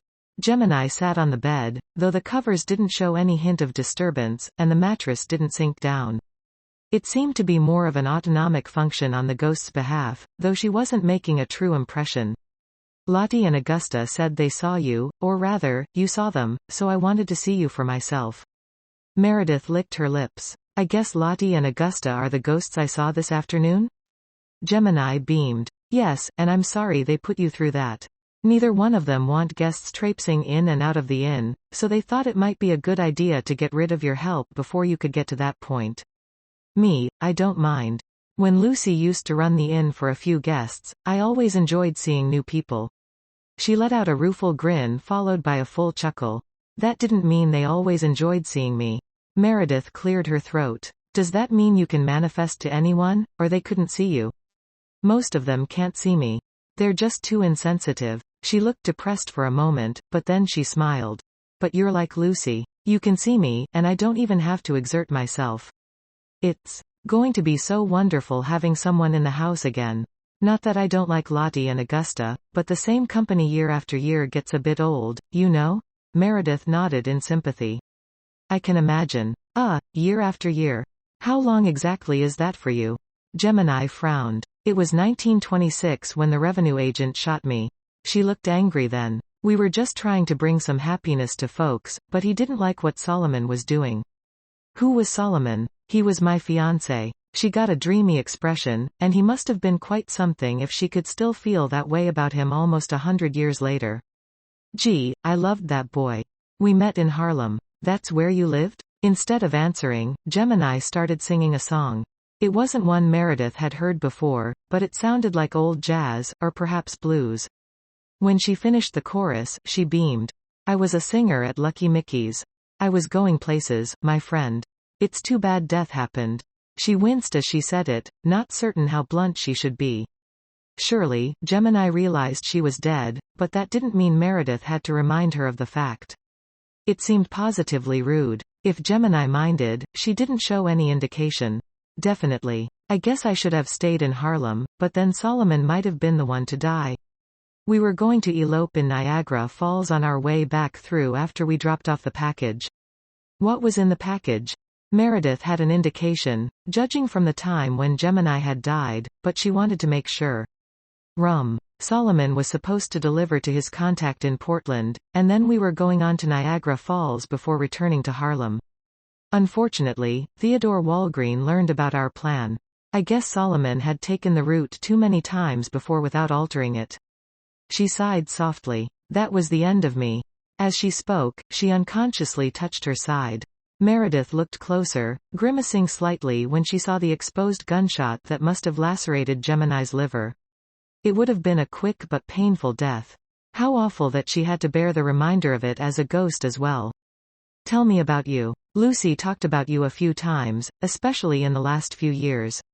We always knew you'd be inheriting, but she never invited you here. I guess she didn't want to scare you off. Gemini laughed, and it was a charming sound, much like tinkling bells. Meredith gave her a small smile. I hope I'm made of sterner stuff than that. She had to be if she was sitting there in bed having a semi-normal conversation with a ghost. There's not really a lot to tell. I'm divorced, and I have an amazing daughter around your age. The age you would have been? I was 24. Chase is 21. She's in college at MIT, and she's about the best thing I've ever done in my life. So far, said Gemini. Who knows what else you might accomplish?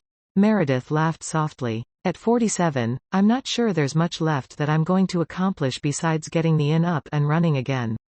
It's a new purpose, assuming the ghosts will let me, of course. Lottie and Augusta will come around.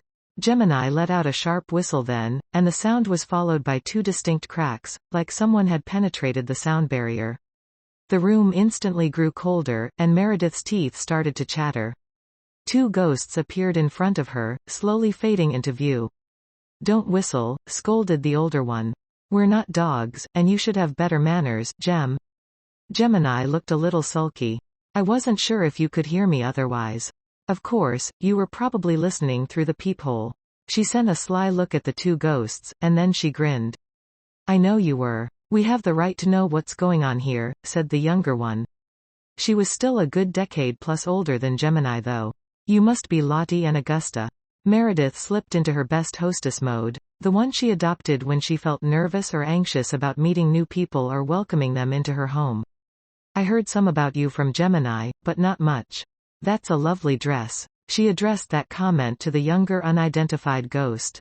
It was a fairly plain dress overall, at least by Regency standards, but she found it lovely and unusual, since it was like nothing she'd seen in everyday life.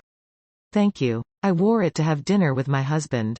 I was expecting a romantic evening, but instead, he decided to strangle me with the diamond necklace he gave me first, so he could marry his pregnant mistress. Meredith's eyes widened at the tersely delivered facts, and she wondered if tact was something that fell by the wayside as one became a ghost and stayed that way. How awful. She nodded. I'm Charlotte Crown, and this house is mine. There was a hint of challenge in her tone. Andrew built it for me as a wedding present. It's lovely. Or it would be with major renovations. You should have seen it in its heyday, said Lottie with a sigh that obviously indicated she was back in the past for that moment. I was young and optimistic, and so was he. He even chose to name this place Three Crowns because he was certain we'd have a son within the first year. What if it was a daughter? Asked Meredith. Lottie shrugged. I guess he did not think that far ahead, though the name still would have worked. Did you have a son, I mean? Lottie's expression crumpled in grief. Never. How could you bring that up? She turned away, dabbing at her eyes. Meredith was awkward again. I'm sorry. It had seemed like an open subject, but she didn't know what was likely to set off a ghost. They certainly seemed more erratic than people did while living, but she supposed she'd have to adapt to their sporadic prickliness if she was going to stay. unless she decided to exorcise the ghosts, but she didn't even know how such things were possible. She wouldn't have thought of it at all if not for Lucy's journal, which didn't include instructions.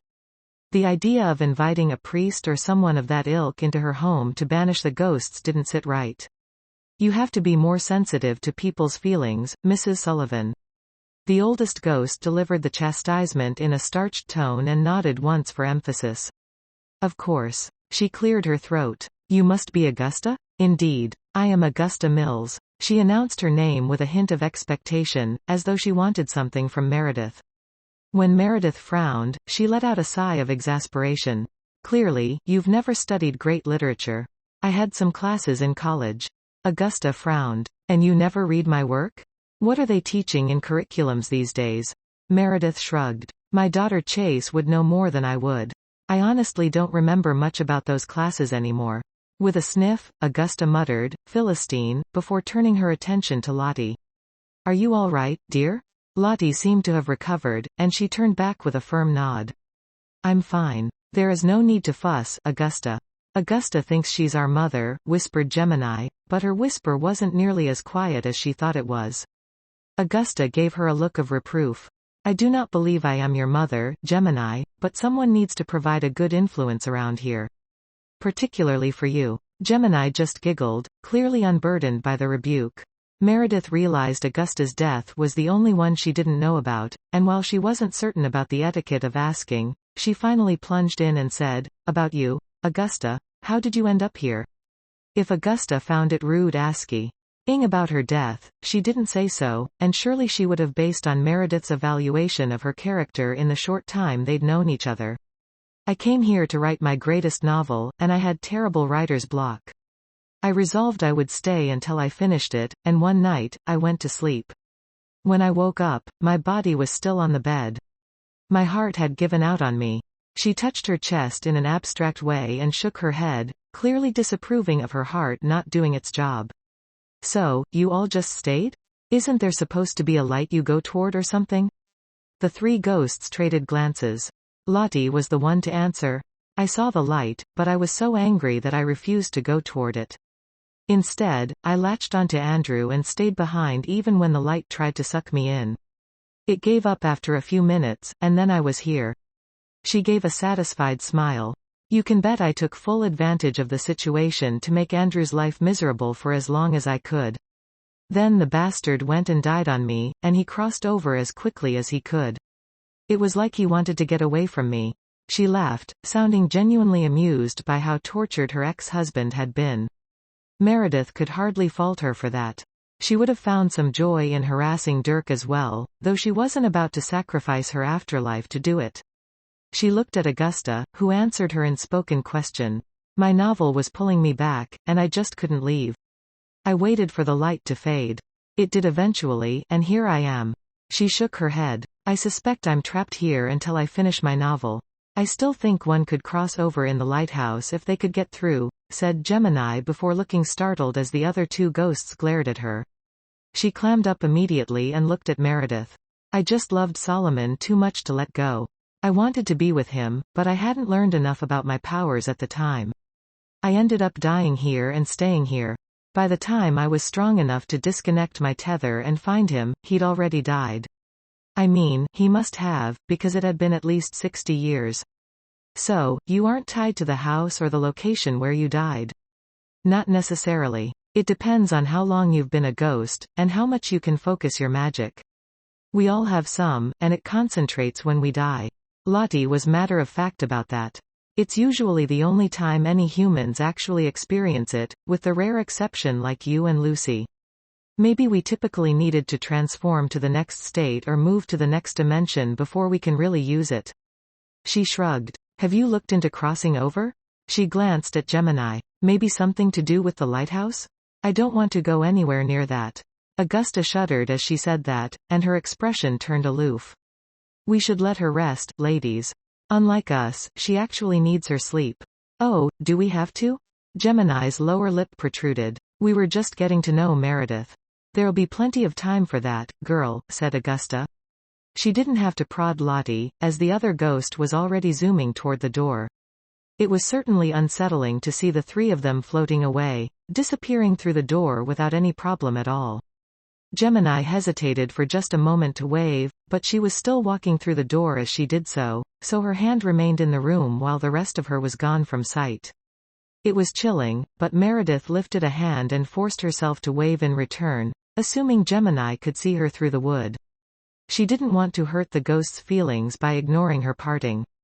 They'd fled abruptly, and she was certain it had something to do with the lighthouse. It weighed on her mind, though she managed to fall back to sleep at some point. When she woke, it was fully light outside, and Meredith saw to her morning ablutions before making breakfast for herself. There were no signs of her ghostly roommates, so there was no one to come along with or talk her out of approaching the lighthouse. When she reached it, there was a chill around the area that didn't seem to be just from the snowfall they'd received overnight, and it seeped into her bones. She lifted her hand to rattle the lock, but it was as sturdy as it had been before. She needed something to pry it off with, so she set out to find the toolshed. Surely, there must be one on the grounds? It didn't take her long to find one, but it was occupied by Hunter. She said, "Do you have a crowbar?" He was taking a snow shovel off the wall, and he gave her a cursory glance. "For what?" "I need to remove a lock." Lucy kept a set of keys in a secret hiding place on her bookshelf. "You'll probably find whatever you need in there. Just in case, I'd rather have the crowbar." He paused, turning away from the snow shovels after grabbing a bag of ice melt that he hefted onto his shoulders like it was nothing. He looked down at her. "What are you trying to break?" "The lock on the lighthouse," she said with a hint of defiance, already having realized he didn't want her to get in there. "It'll never work." To her surprise, he nodded to the wall of tools. "Knock yourself out." The way he said that was ambiguous, as was his subsequent chuckle when he moved past her with a nod. She was feeling a sense of trepidation, but she removed the crowbar from the hook and returned to the lighthouse. That chill seeped through her again, and she started to get a low-grade headache. There was a hum of energy she swore she could feel pouring off of it, but she told herself it was just her imagination. She'd built this up to be something it wasn't, and she wasn't going to be kept out of the lighthouse. It was part of her property now, so she needed to know what was happening in there. Lucy's letter indicated it was important, though she hadn't bothered to finish it, or half had gone missing. She lifted the crowbar, wedging it between the lock and the hasp. There was an unpleasant sensation surrounding her, like biting into tin foil. She gritted her teeth and pushed the crowbar in deeper, getting another jolt. With a grunt, she pushed against it with all her might, and the only thing that happened was she flew back, landed on her butt, and stared up in shock at the lighthouse. That unpleasant, sizzling, power-filled sensation remained with her for a moment, making her hand tingle. She sat there, somewhat dazed, until a hand appeared in front of her. She looked up, surprised to see Hunter extending it. She took it slowly, and he helped her to her feet, seemingly without any effort. "You knew that would happen." She couldn't keep the accusation from her tone. He grinned, looking not too repentant. "I had a feeling it might. Some things are better left alone, Meredith, and you seem like the kind who might need to learn that the hard way." He tipped his head to her in a respectful fashion. "I'll be shoveling if you need me."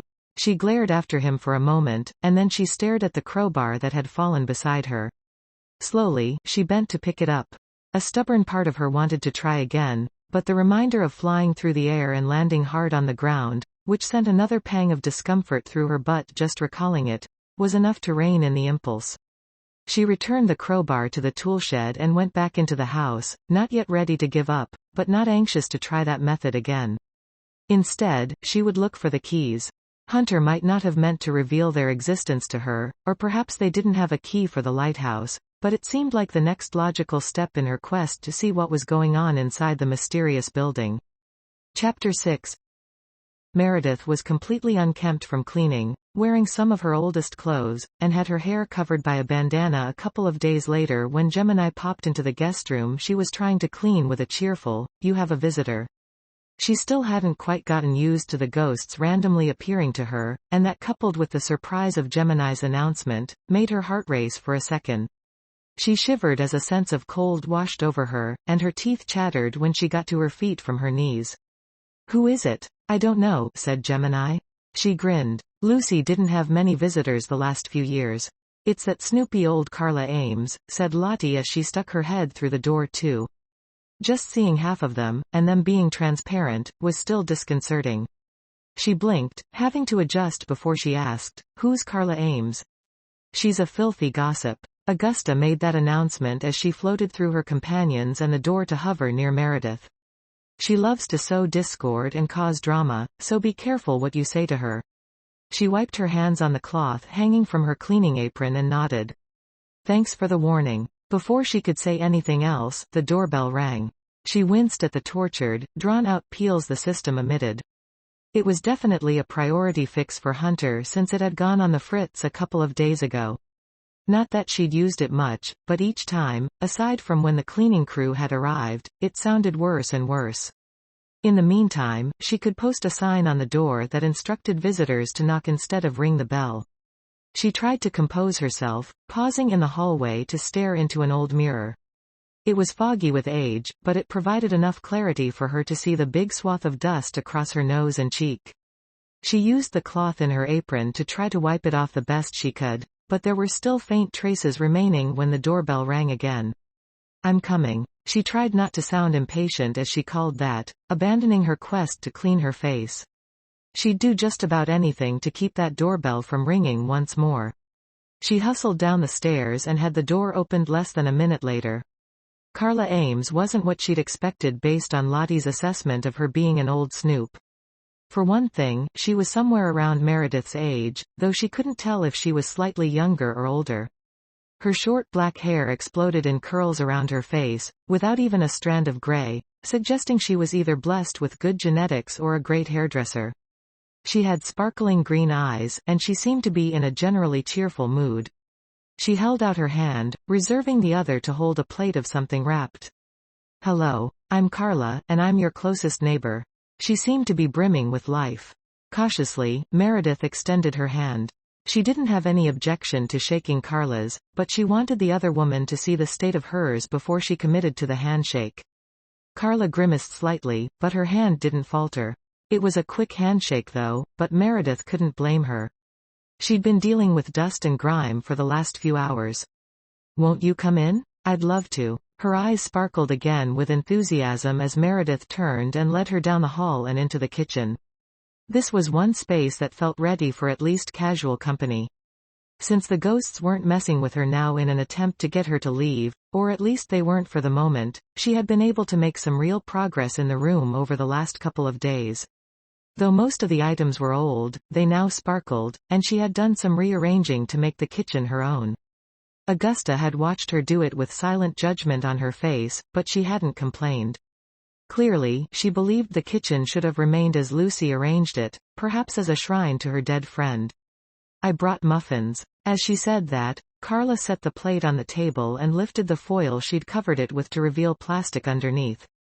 Beneath the layers of plastic wrap rested delicious-looking muffins. In seconds, Carla had peeled that off as well, unleashing a burst of citrus scent that filled the air. "Orange cardamom. They smell delicious. May I offer you coffee or tea?" "Tea please." Meredith didn't say much to her as she waited for the kettle to come to temperature and busied herself with filling 2 mugs with tea and gathering the accoutrements for it. A few minutes later, she sat across from her neighbor, accepting one of the muffins Carla offered. She split it with her knife, pleased it was still warm. "It smells wonderful. Hopefully you'll find it tastes even better." Meredith brought a bite to her mouth, moaning softly at the taste before smiling her approval. "Scrumptious. Thank you. It's a recipe I'm testing for my bakery." "You own a bakery?" Carla hesitated and then shrugged. "I will someday. Surely you will with muffins like these." Carla gave her a pleased smile as she leaned back, sipping her tea. "Lucy was a big supporter of my dream. I can see why if you made muffins like those for her." Carla nodded, looking sad. It was quite a surprise. She trailed off as she sipped her tea. When she didn't seem to be planning to finish her sentence, Meredith asked, "What was a surprise?" Carla blinked. "Oh, I guess I was just surprised she left 3 crowns to someone she barely knew. She knew how much I loved this place, and we always talked about serving my muffins here. I was under the impression she was going to leave me something to help with my endeavor." Awkward. Meredith blinked, not certain what to say. Instead, she sipped her tea for a moment, hoping the discomfort would pass. As she stared at Carla, searching for something to say that would assuage Carla's obvious hurt at being excluded from Lucis Wool, Augusta appeared behind her. She snorted loudly, which made Meredith jump. She spilled her tea on her sleeve and winced at the hot liquid. As she got up, she looked Carla while Augusta floated through her. The woman shivered for a second, but she showed no other awareness. "Excuse me." She went to the sink and started running cold water, sticking her wrist underneath it. "She's lying, you know?" Meredith looked at Augusta from the corner of her eye. She couldn't really respond without looking like a loon, so she tried arching her brow to express her inquisitiveness. Lucy didn't have much patience for Carla, and there was no way in heck she was going to leave anything to the woman. "She makes good muffins, but she stirs up too much trouble. Lucy had the common sense not to get enmeshed with her, and I hope you'll be as smart as your benefactor." Meredith managed a subtle nod before turning off the water to dry her wrist on the dish towel. She had a better measure of Carla based on Augusta's words as she returned to the table. She didn't address Carla's claims. "You must have lived in Crowder for a long time. Is there anything I should know about the town?" She meant to ask it as a casual question, perhaps looking for suggestions on where she might do her shopping or which of the limited dining choices were the best. Instead, it was an opportunity for Carla to unleash the floodgates. Her eyes sparkled with glee, but it wasn't a happy kind. Meredith soon realized what she had mistaken for enthusiasm and zest for life was actually maliciousness and a quest for drama. By the time she'd heard about the mayor's wife's third cousin twice removed who was doing a stint in state prison for armed robbery, she definitely had a measure of Carla. She felt like her brain was turning to tapioca pudding under all the overload of information, and if she had to smile and say, "Aha," or "interesting," one more time, she might scream. Fortunately, they were finished with the tea, and she didn't offer a second cup. Carla had covered the muffins, and now she just lingered.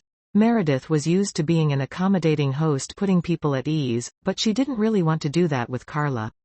She had a feeling if Carla felt too at ease, she would come over all the time, and Meredith didn't want that kind of situation. "I can't thank you enough for the muffins. I have so much work to do around here that I hadn't even taken time to eat lunch. That should keep me going for several more hours." She hoped that was a blatant hint. If so, Carla chose to disregard it.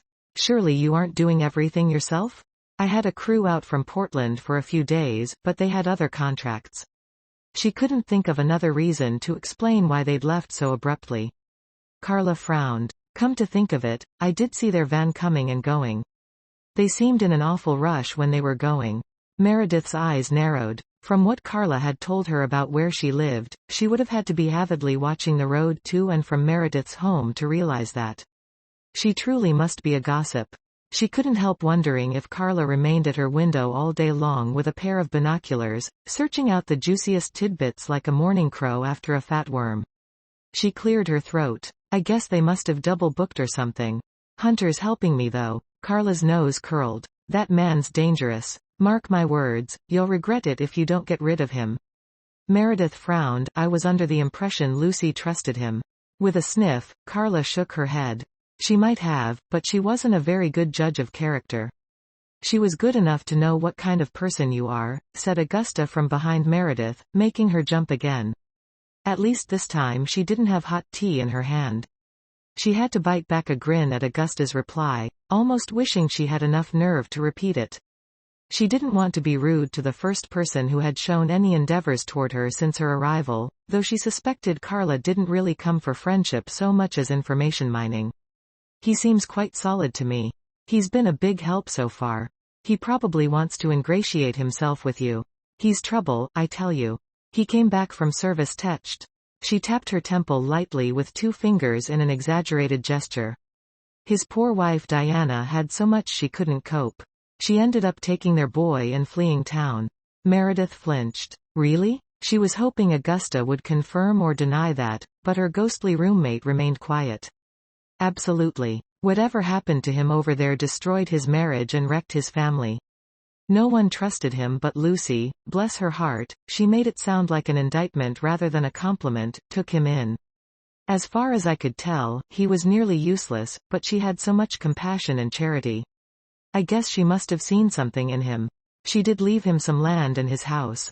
Meredith revealed that in a bland tone, but she couldn't deny she enjoyed the way Carla's mouth tightened at hearing Hunter had been left in the will, but Carla hadn't. Of course, Augusta had already said Carla was exaggerating her relationship with Lucy. How sad. It wouldn't surprise me if he's the one who killed her. Meredith sat upright then, leaning forward. Killed her? What are you talking about? Lucy died from a stroke. Carla's brow wrinkled for a moment, and she hesitated. That was the official version. I'm not sure I believe it. Meredith let out a small sigh of relief as she leaned back, realizing she could discard most of what Carla had claimed. I see. It's not terribly surprising to me, since she was 76.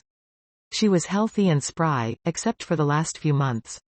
It seemed like something was draining the life out of her, and I bet you anything, it was something Hunter was doing. I called the ME in Portland and suggested he do a tox screen for poisons, and he assured me he would. I never heard anything back though, but I wasn't family. She sniffed lightly, as though the medical examiner shouldn't honor privacy of dead people. Perhaps she wanted every report sent out in an email as an informational flyer for the residents of the area. If I hear anything, I'll be sure to share it. That was as close as Meredith could come to being polite. Even if she found out Lucy had been pumped full of poisons, shot with arrows, broken on the rack, and chopped into bitty pieces in a wood chipper, there was no way she'd share any such information with Carla. It would turn into gossip fodder in seconds. Besides, unless Hunter shows otherwise, I can't really afford to fire him. He lives on the same property, and he's been a huge help. Meredith kept her tone firm, wanting to relate to Carla that she had no intention of getting rid of Hunter. I suppose he might be of use if he's gotten himself somewhat together. Lucy always claimed he put himself back together and was her right-hand man. Carla's tone expressed her doubt. I just hope you won't regret it. I'm certain I won't. You might not live to, said Carla with a rich note of meaning that didn't feel threatening. Obviously, she was delivering a warning, though it was unclear if she really believed Hunter was trouble, or if she was simply trying to stir some up.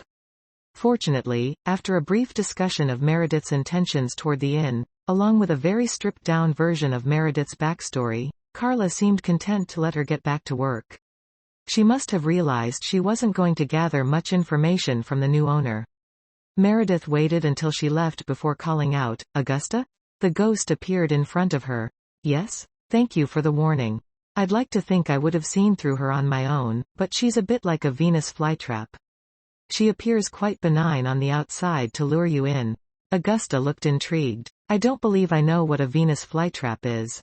I can show you. Meredith took her phone from her pocket and called up a Venus flytrap on her browser.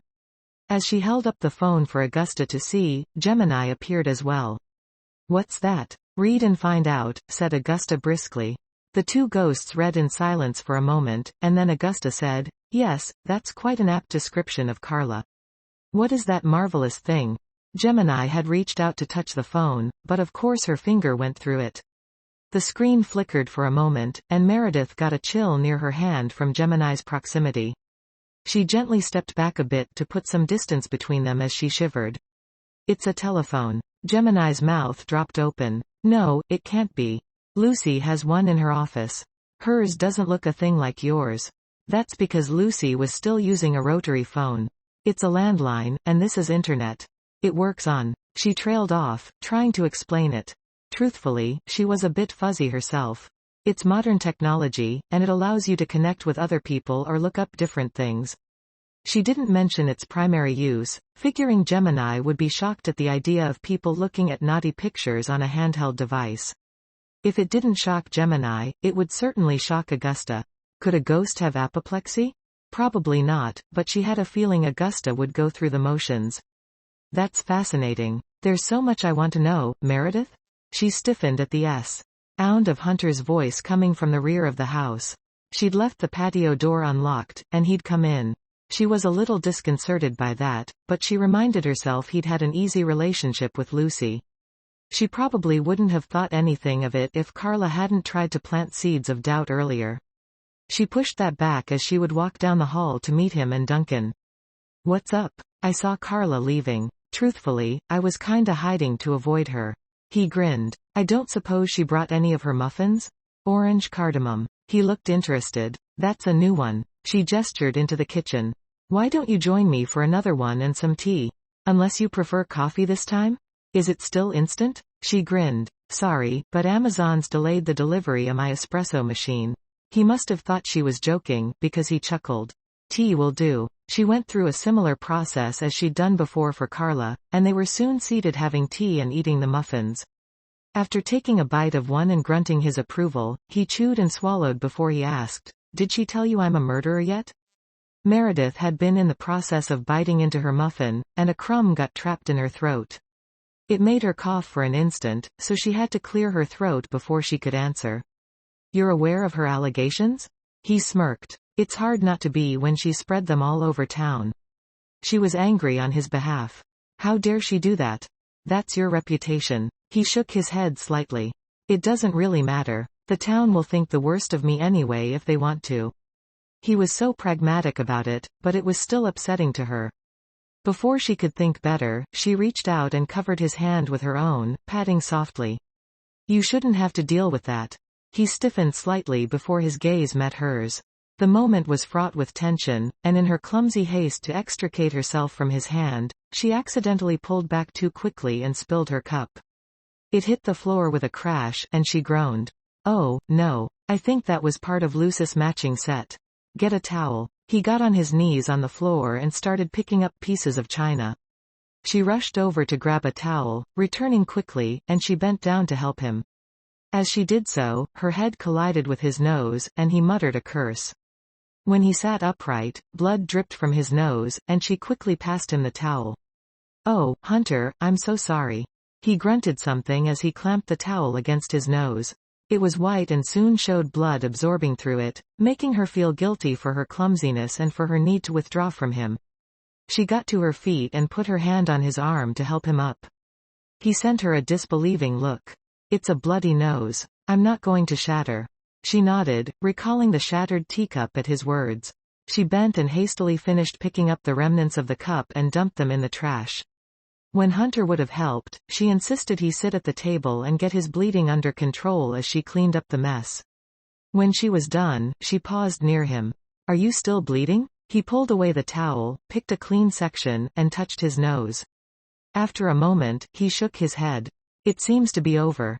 I can't believe I did that. Accidents happen. Still, let me make it up to you. Why don't you come over for dinner tonight? As she issued the invitation, Meredith was surprised at herself. Less than a minute ago, she wanted to put as much distance between them as possible, and then she was encouraging him to come over so they could spend more time together? What was with her? She half expected and hoped he would say no. After a moment, he shrugged. Sure, as long as you promise not to sock me in. The nose again. No promises, but I'll do my best. He grinned. In that case, I guess I'll take the chance. Do you mind if I take another muffin? She nodded her permission as he took a muffin, telling her, it's for Duncan. In that case, you'd better take two. She handed him another one, and her fingers brushed against his. There was another spark of awareness, and she was certain he felt that as well by the way his eyes widened. She tried to school her expression to one that hid any reaction as she said, Why don't you come over about 6:30? That'll give me time to finish what I'm working on, take a shower, and make some food. Sure. I'll see you then. Should I bring Duncan? Of course. She grinned at him before looking at the dog, who lay quietly at Hunter's feet, though his gaze was on the muffins in his human companion's hand. Why do you think I invited you? He shook his head. I should have known it was a secret plot to get closer to my dog. He is rather adorable. Hunter chuckled, clearly not feeling any threat for her affections from his dog. I'll see you at 6:30 then. She watched him go for a moment, not realizing she was grinning like an idiot until Gemini popped in beside her, startling her and making her shiver as she said, You look happy. She quickly schooled her expression again and cleared her throat. I guess it's nice to have someone to socialize with, and he has a dog. Dirk is allergic, and I mistakenly chose him over having dogs all these years. Gemini frowned. I'd have given up dogs for Solomon. She shrugged. He might have been worth the sacrifice. Dirk wasn't. After a thoughtful silence, she asked, Can we look at your phone again? Meredith frowned. I have a lot of work to do this afternoon. I don't suppose you can use it yourself? Gemini looked disappointed. Not really. I can't focus my magic that well, not like Augusta and Lottie. Lottie is the only one of us who can really move anything for a long period of time, and I guess because she's older and had more time to concentrate her energy. I'm sorry, but I'll try to make sure we have time before bed, okay? She felt like she was dealing with Chase for a moment, particularly when Chase had been younger and set on something that couldn't happen. With a long-suffering sigh, Gemini nodded, and apparently she rallied, because she spent the rest of the afternoon chattering in the background, not expecting much of a reply, as Meredith immersed herself in cleaning. Unlike Carla, Gemini's constant narrative wasn't at all irritating. It was soothing, and she wondered if she could finish the entire second floor before getting ready for dinner with Hunter. Of course, she didn't, but it was a worthy goal. Chapter 7. Hunter and Duncan showed up promptly at 6:30, and Meredith was ready for them. She'd showered and felt silly as she stood in front of her meager closet, assessing her options since her belongings still hadn't arrived. It wasn't like she had many choices anyway, and they were all practical and serviceable, so in the end, she had gone for yoga pants and a sweatshirt. After all, she wasn't trying to impress him or try to make him think she was sexy, was she? She had ignored the niggle of doubt as she told herself of course not, and then she'd rushed downstairs, and now the fruits of her labors filled the kitchen with aromatic scents as he and Duncan entered from the patio door she'd deliberately left unlocked. She was certain if she locked it, he would know she wanted him to knock before entering, but why bother? She was expecting him, and she didn't want him to feel unwelcome. That alarmed her slightly, but she pushed back any of her concerns as she bent to remove the lasagna from the oven. Have a seat, and I'll bring this over in a minute. It smells wonderful. Can I help? She nodded to the counter. You can grab our salads. He brought over the large wooden bowl and filled the smaller bowls waiting on the table while she brought over the lasagna and placed it on a trivet. It was difficult to tell for a moment who was salivating more, Duncan or Hunter. He breathed deeply again. You made that from scratch? She lifted a shoulder. Semi. I put it all together, but it's jarred sauce and a tub of ricotta.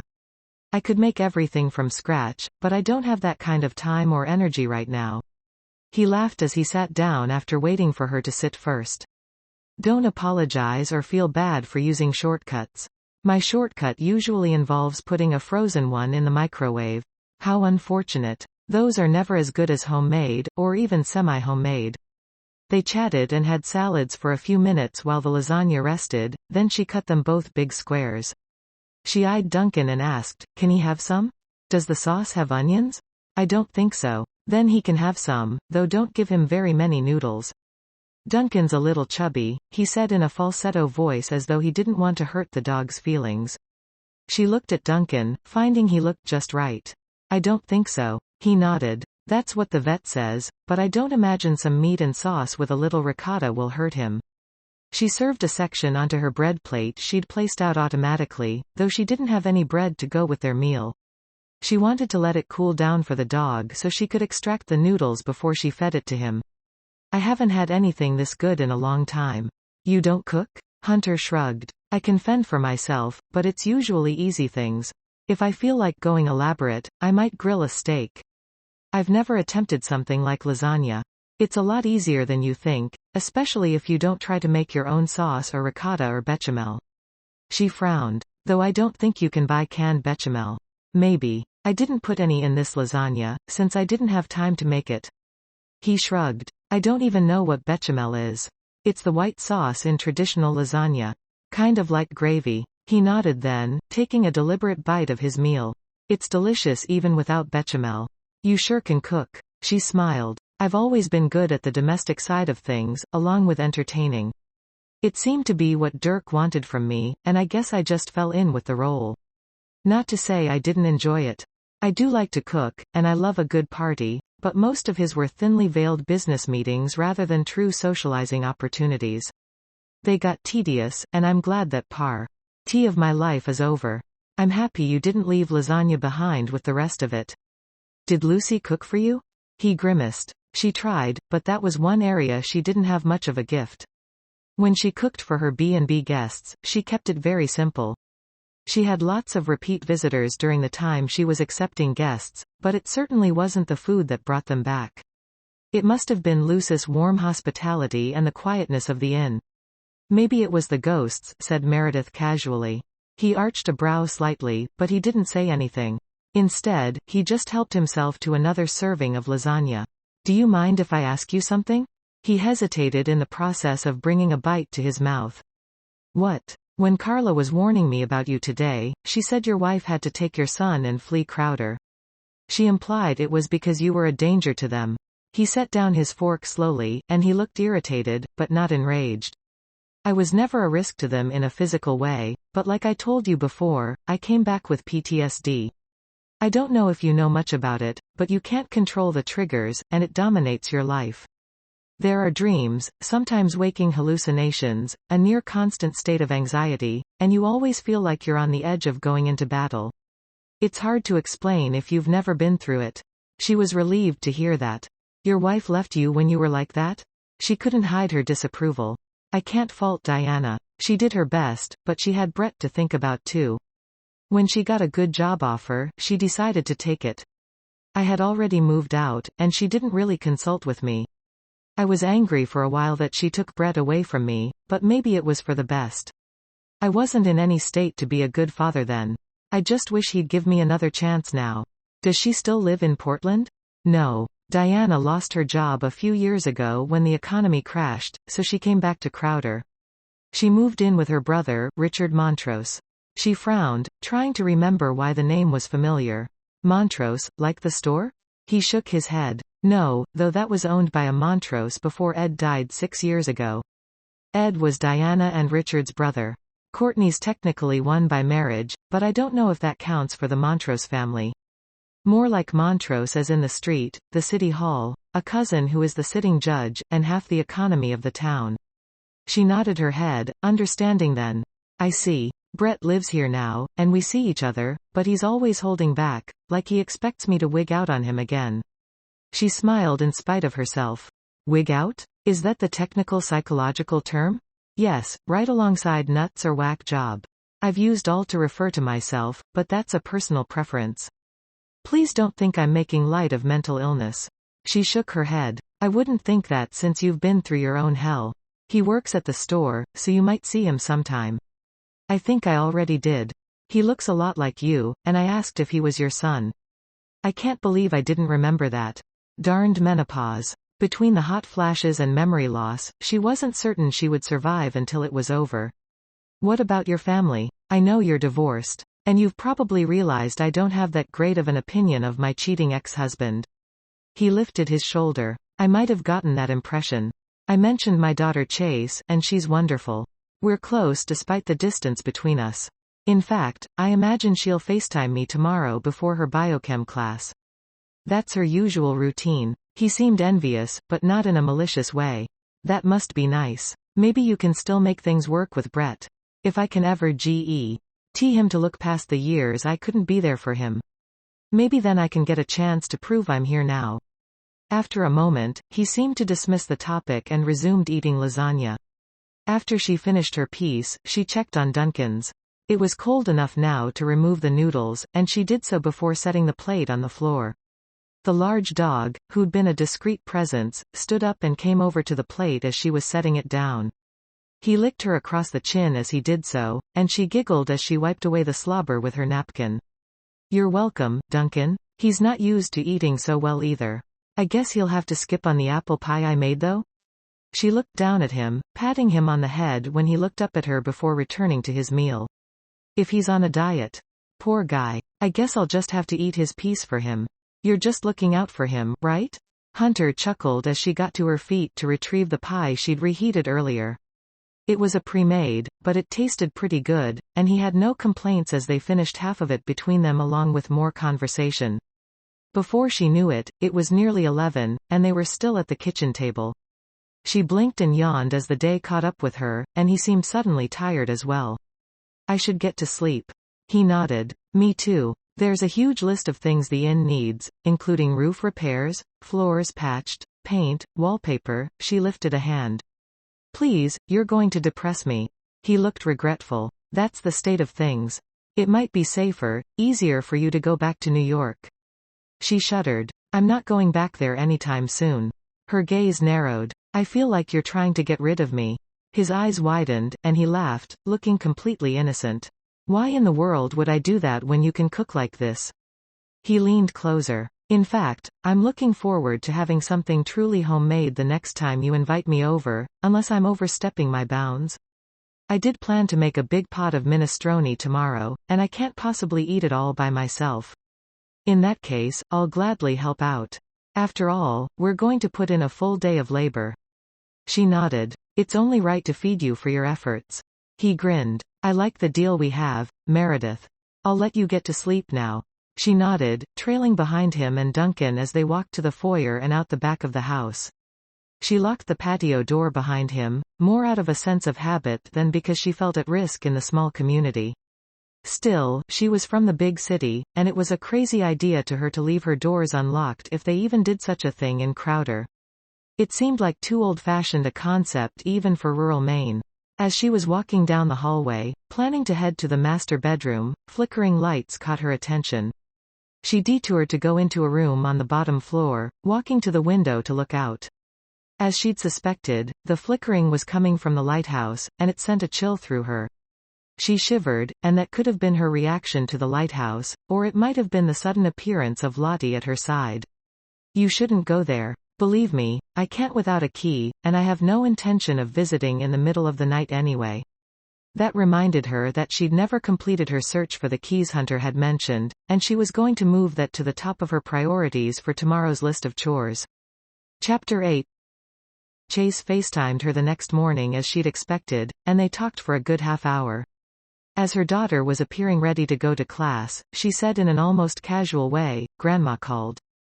"How is Dirk's mother?" She asked it as a redirect, but she suspected Chase was referring to her own mother instead. "She's fine, but I was talking about your mom." Meredith let out a sigh.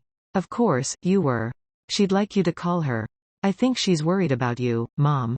"She probably is. All she ever did was worry about me. Tilly wouldn't want me to embarrass her." She couldn't help the bitterness that bled through her tone. Chase frowned. "I'm sure that isn't it." "I'm sure it is. I know you and Tilly are close, and I'm happy for that, Chase, but your grandmother and I don't have the same relationship you two have. It's a long story, and maybe I'll tell you all about it sometime, but I really don't want to taint your impression of her. Just know that I'll get in contact with her if I have the mental energy to deal with her, and if not, you're free to tell her that you're not an intermediary between us." I couldn't be rude like that. The words stung, because Meredith couldn't help feeling Chase was implying she was being rude by not returning her mother's call, but she refused to justify it. It would require explaining things Chase remained unaware of, including Meredith's strange ability to see ghosts, and she didn't want her daughter to think she was crazy like her mother thought she was. "I guess you should probably go. You don't want to be late for biochem and that handsome professor you've mentioned a few times." Chase flushed, looking embarrassed though she sounded casual. "Yeah, I guess so. I love you, Mom. I'll try to make it up to the inn to see everything as soon as I can. If not before, I hope you can make it for spring break." Chase frowned. "I don't know. Some of my friends are going to Mexico." Meredith pushed aside her twinge of disappointment, realizing her daughter was at an age where friends and spring break trips took precedence. "I had a splendid time in Cabo San Lucas my junior year of college. Your father and I had quite a few adventures." Chase smiled. "I'll let you know if something changes, or when I decide for sure. Just be safe. Don't do half the things I did." Chase looked intrigued. "Like what?" Meredith grinned. "Like I'll never tell you. Bye, sweetie. You're no fair, Mom." With a grin, Chase ended their FaceTime.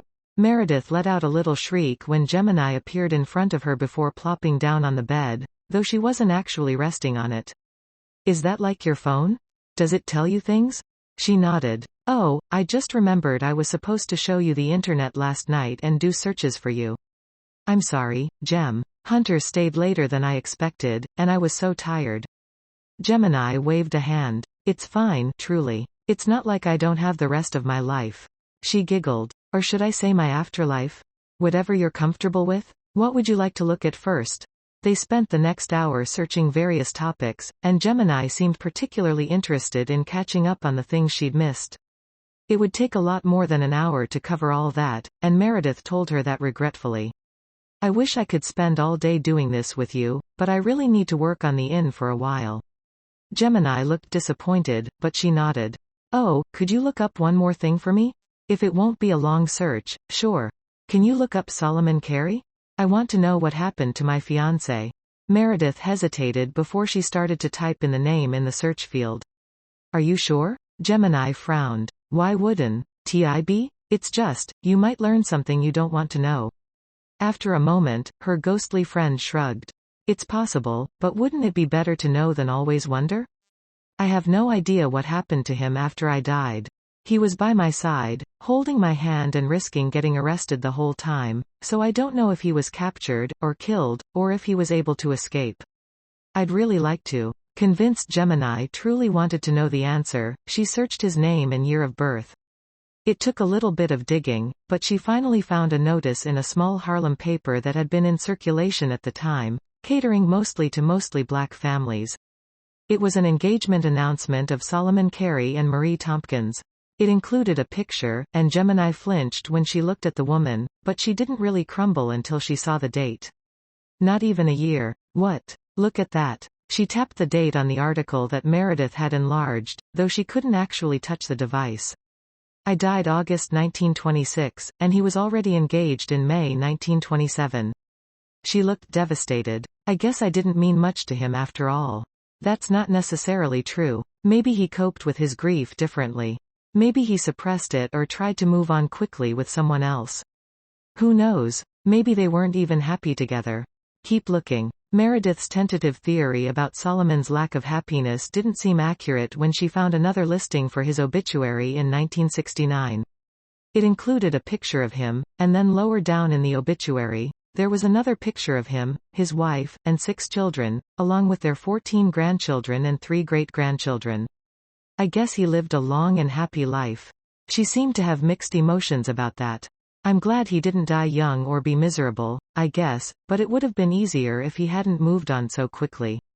I'm sorry. She reached out to touch her on the arm before remembering she couldn't.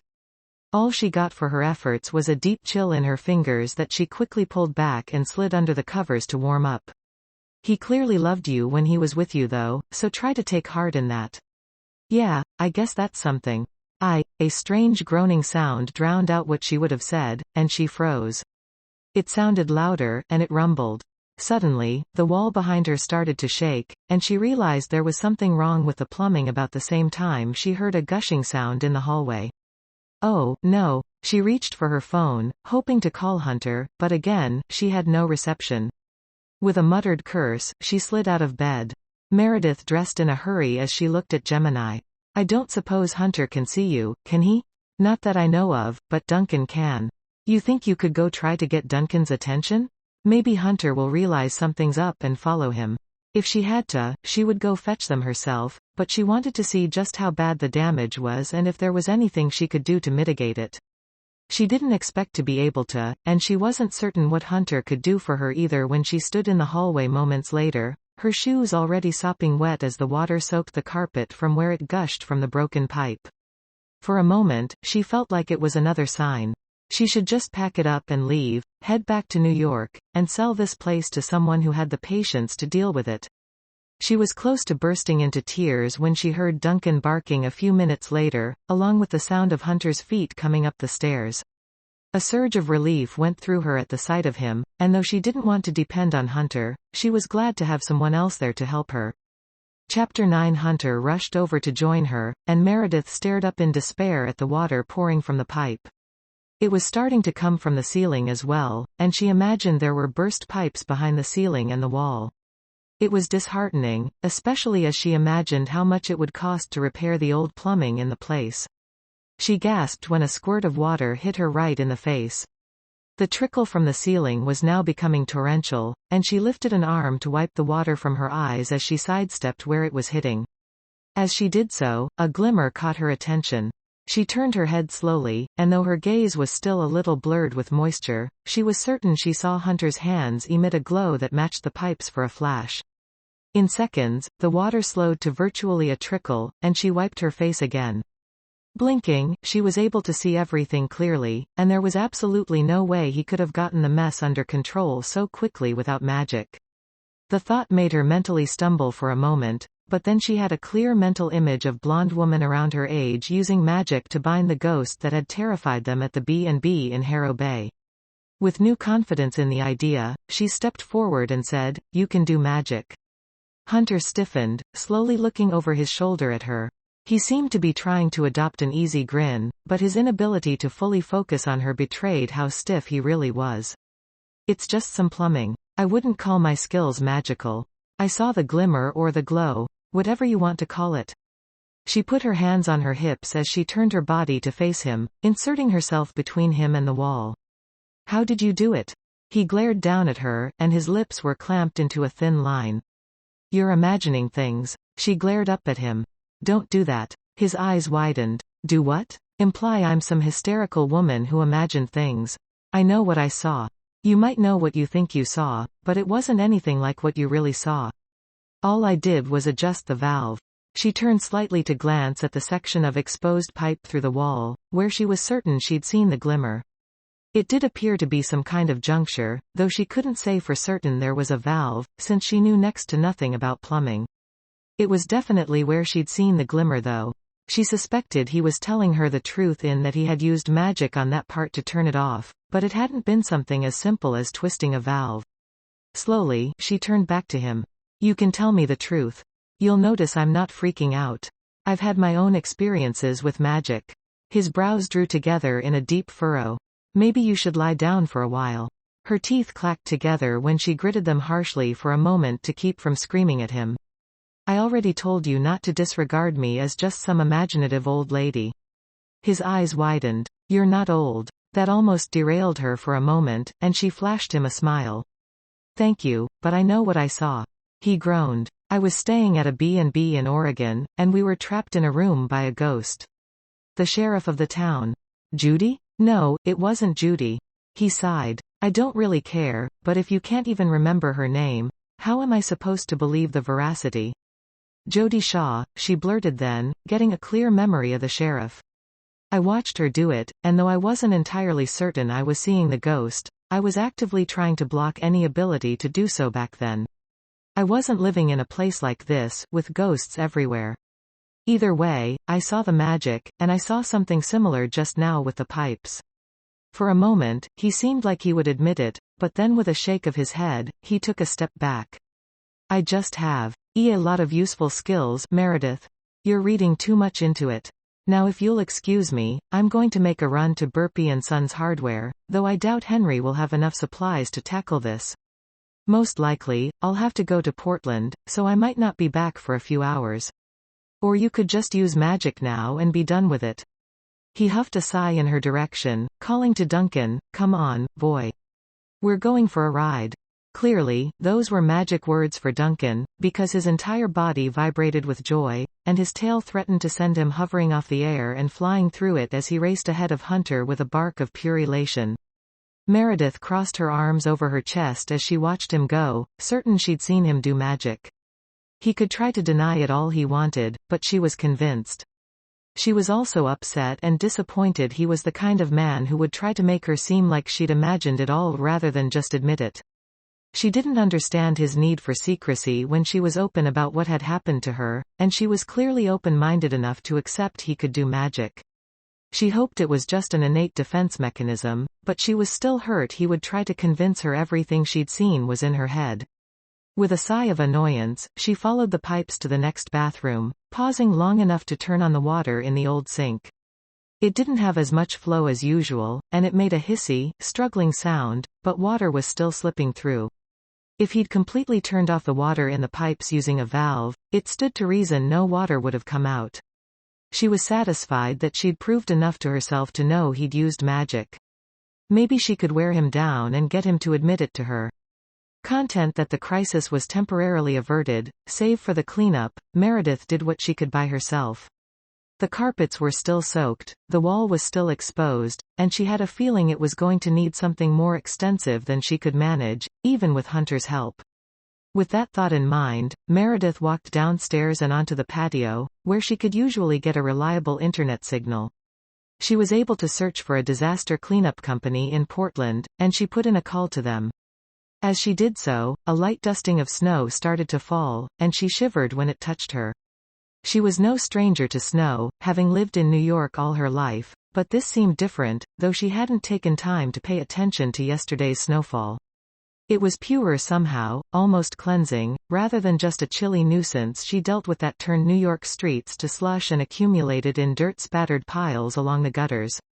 She returned to the house after placing the call, getting the assurance they would come the next day, and hoped it wouldn't cause too much damage in the interim. Maybe she could convince Hunter to mitigate any possible damage with his magic, but he seemed determined to hide that from her, at least for now. There were any number of things she could do around the inn, but Meredith found herself entering Lucy's study instead. She went to sit in the comfortable chair and leaned back, taking Lucy's handwritten journal from the drawer where she'd been keeping it. Lucy had tight handwriting, so the pages were filled with information.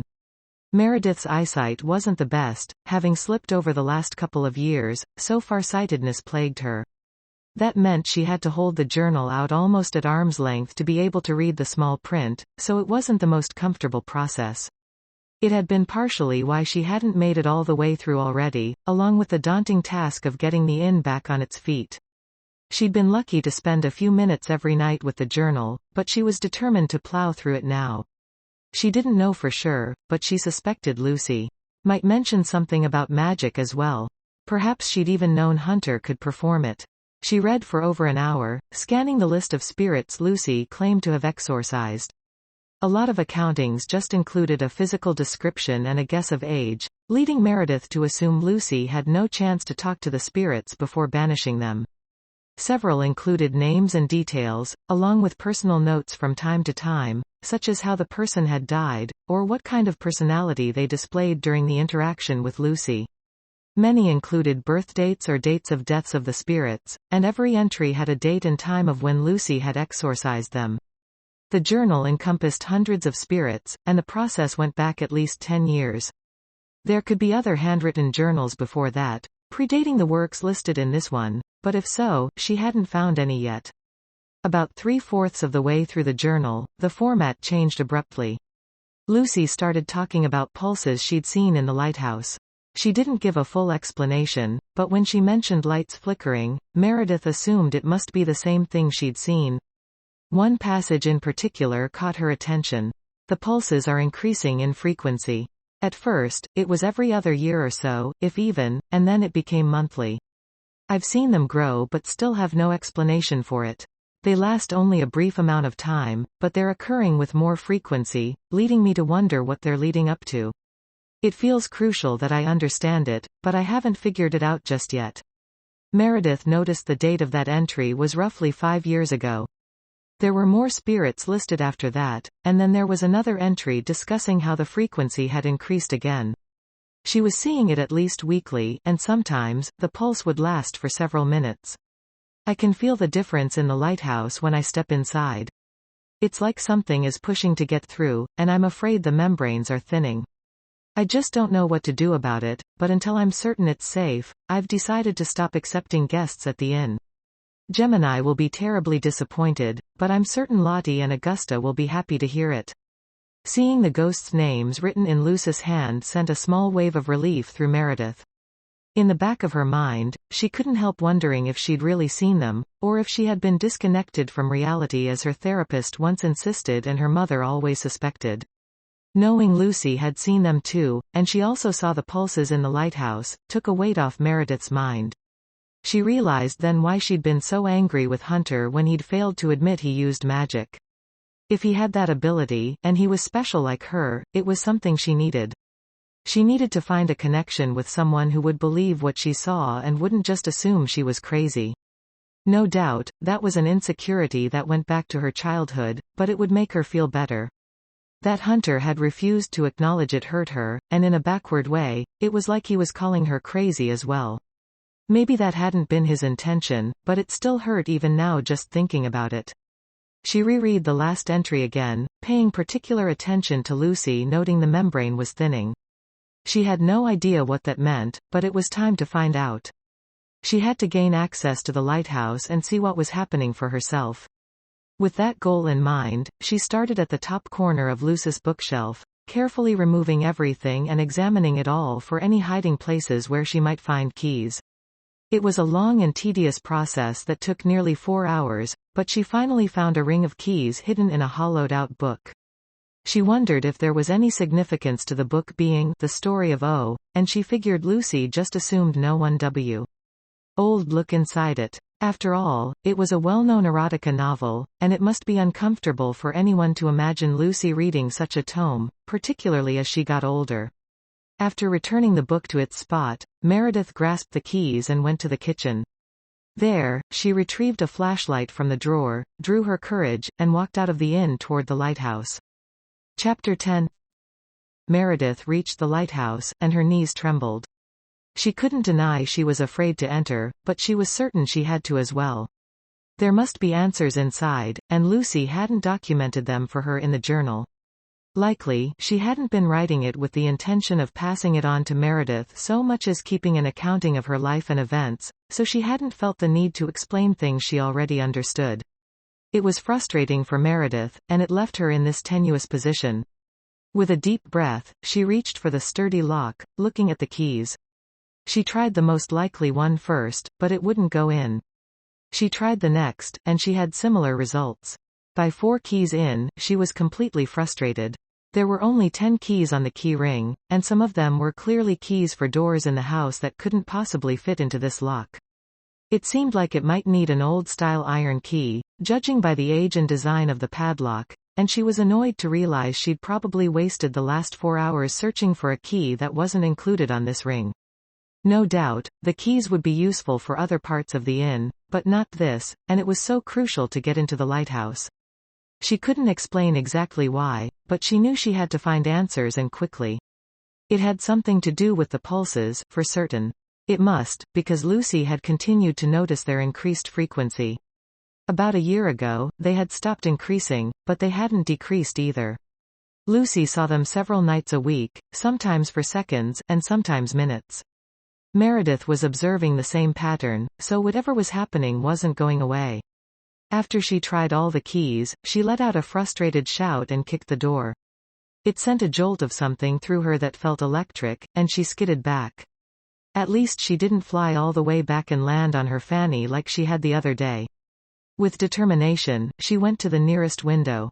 Searching around, she saw a paving stone that had once been part of the path, and she lifted it. She drew back her arm and threw it as hard as she could before ducking out of the way. She expected to hear the tinkling of broken glass, but instead, there was a thud followed by a whooshing sound, and then another thud. By the time she looked back, she could see the paver brick several feet from the window, which appeared undamaged. Meredith? She stiffened at the sound of her name, quickly realizing it was coming from Hunter. He was shouting it as he rushed toward her. She blinked, wiping light snow from her eyes as she realized it had started to snow again at some point. She dangled the keys in an accusatory fashion. None of them fit in the lighthouse lock. His eyes widened, and he was clearly responding to her angry tone. He stopped abruptly, lifting his hands in a peaceable gesture. "Those are Lucy's keys?" She nodded. "The ones you told me would open the lighthouse." He scowled. "I never said that. I just said she had important keys she kept somewhere. I haven't seen the key to the lighthouse in ages, and you can't get in." "I'm going to get in. I'll find a way. I need to know what she meant about membranes and pulses and—" She let out a shout of frustration as she rushed over to grab the paver brick again. It hadn't worked last time, but she wasn't ready to give up yet. She brought it closer to the window and lifted it, intent on breaking the glass. Hunter's hand wrapped around her wrist, arresting the descent. "You're going to hurt yourself. And you'll never get past the barrier, Meredith." Slowly, she let the paver brick fall from her hand as she turned to face him. The snow was picking up, but she could still clearly see him. "What barrier? It doesn't matter." He sighed heavily. "Just leave it alone, okay? That's the best thing you can do." "Leave what alone? What's going on here? Why did Lucy stop taking guests 5 years ago because of these pulses? What's in the lighthouse? Some things are better left unexplored." His lips clamped tightly, and he turned away from her. I'm going to try to fix the pipes. Answer me. She let out a huff of frustration when he didn't even pause. His measured steps continued forward as he re-entered the house, and it was clear he had no intention of helping her. She refused to accept defeat. She eyed the paver brick she'd dropped, once more considering trying it, perhaps on a different window, when coldness swept through her. It couldn't be the snow, because it was so abrupt, and she turned her head in time to see Lottie touch her shoulder. Of course, the ghost wasn't actually touching her, but she was in close enough proximity for it to feel like she was. She shivered. I need to get in there. For a moment, Lottie looked torn, and then she nodded. I'd imagine Lucy would want you to. There was a key, but I don't know what happened to it. A key and a book. She trailed off with a shrug. I have the book. Lottie shook her head. No, this is a different book. I'd know it if I saw it, and you just have her journal. So I'm looking for a book and a key. Great. She stared at the lighthouse again. Do you have any ideas? I can get through the barrier. What barrier? Hunter mentioned it but didn't explain. It was something Lucy put up a few years ago, when she made the lighthouse look decrepit. I mean, she'd already made it look aged when she built it, but then she made it look like it was about to fall down, and she put the barrier around it. It doesn't affect me though. That's great, but it still doesn't let me see inside. Lottie bit her lip, seeming hesitant for a moment before she said, I could possess you. It should allow you to pass through the barrier as well. Meredith took an instinctive step back. What do you mean, possess me? I would enter your body, and we'd bond temporarily on a molecular level. We take on certain properties from each other.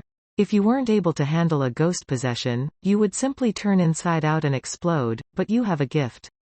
You can handle it. A chill went through Meredith, and it wasn't strictly from Lottie's proximity. It sounds dangerous. No, I don't think it is as long as you're able to be possessed. It's only dangerous to humans who can't. Are you sure we can get through the barrier if we do this? I'm not sure, but I think so. I followed Lucy inside before, which meant passing through. I believe it's your only way in unless you find the key, because I suspect it controls more than the lock. I bet Lucy enchanted it to get through the barrier as well. I think this is your only chance of getting answers unless you find that. Meredith wanted to run away. It sounded frightening and dangerous, but she was certain she needed to know what was happening inside the lighthouse as well. She straightened her shoulders and stiffened her spine. Okay, let's do this. What do I need to do? Just hold still and try to relax. When you feel my presence, don't try to push me away. It'll just make it all harder, and you could get hurt in the process, okay? All right. Meredith took another deep breath, trying to focus on the breathing exercises the therapist had taught her to deal with anxiety when she was younger. They hadn't been particularly effective then, and they didn't seem to be now either. She stiffened when Lottie moved closer, filling her with coldness. It was nothing compared to when Lottie was suddenly inside her. She'd expected it to be a gradual process, but one moment, she felt her body was her own, and the next, there was an invader. Instinctively, she tried to prod her out. Just relax, said Lottie, but it was in her mind. Meredith took another deep breath and exhaled slowly, gradually opening her eyes that she realized she'd been pinching tightly closed during the process. She was almost surprised to find she still filtered her senses the same way. She could feel Lottie's presence, and it was like a cold, numbing ache in her trunk, particularly around her heart and stomach, but it didn't stifle her ability to move or change the way she saw, heard, or smelled things. She still experienced a moment of doubt when Lottie started to walk forward, urging her body to relax again and accept the ghost's direction. She managed to do so, but she whimpered in fear when Lottie lifted a hand to the stone wall. She expected her knuckles to slam against it, perhaps abrading them in the process, but instead, her hand slid right through it. Seconds later, her body stepped through as well, and Lottie led her a couple of steps inward before she departed. Meredith could immediately feel the difference, and her torso started to warm again. Her heart no longer felt cold and sluggish, and she could breathe deeply. She probably could have before, but she'd been breathing shallowly to control her fear. She looked around, noticing the stone on the inside was a lot newer than it had appeared on the outside. Lucy built this herself? With magic. It was just there one night. The townspeople didn't seem to notice though. The next time Carla came to snoop and offer muffins, she never mentioned a word about it and didn't seem to recognize it hadn't been there for years. No, I take that back.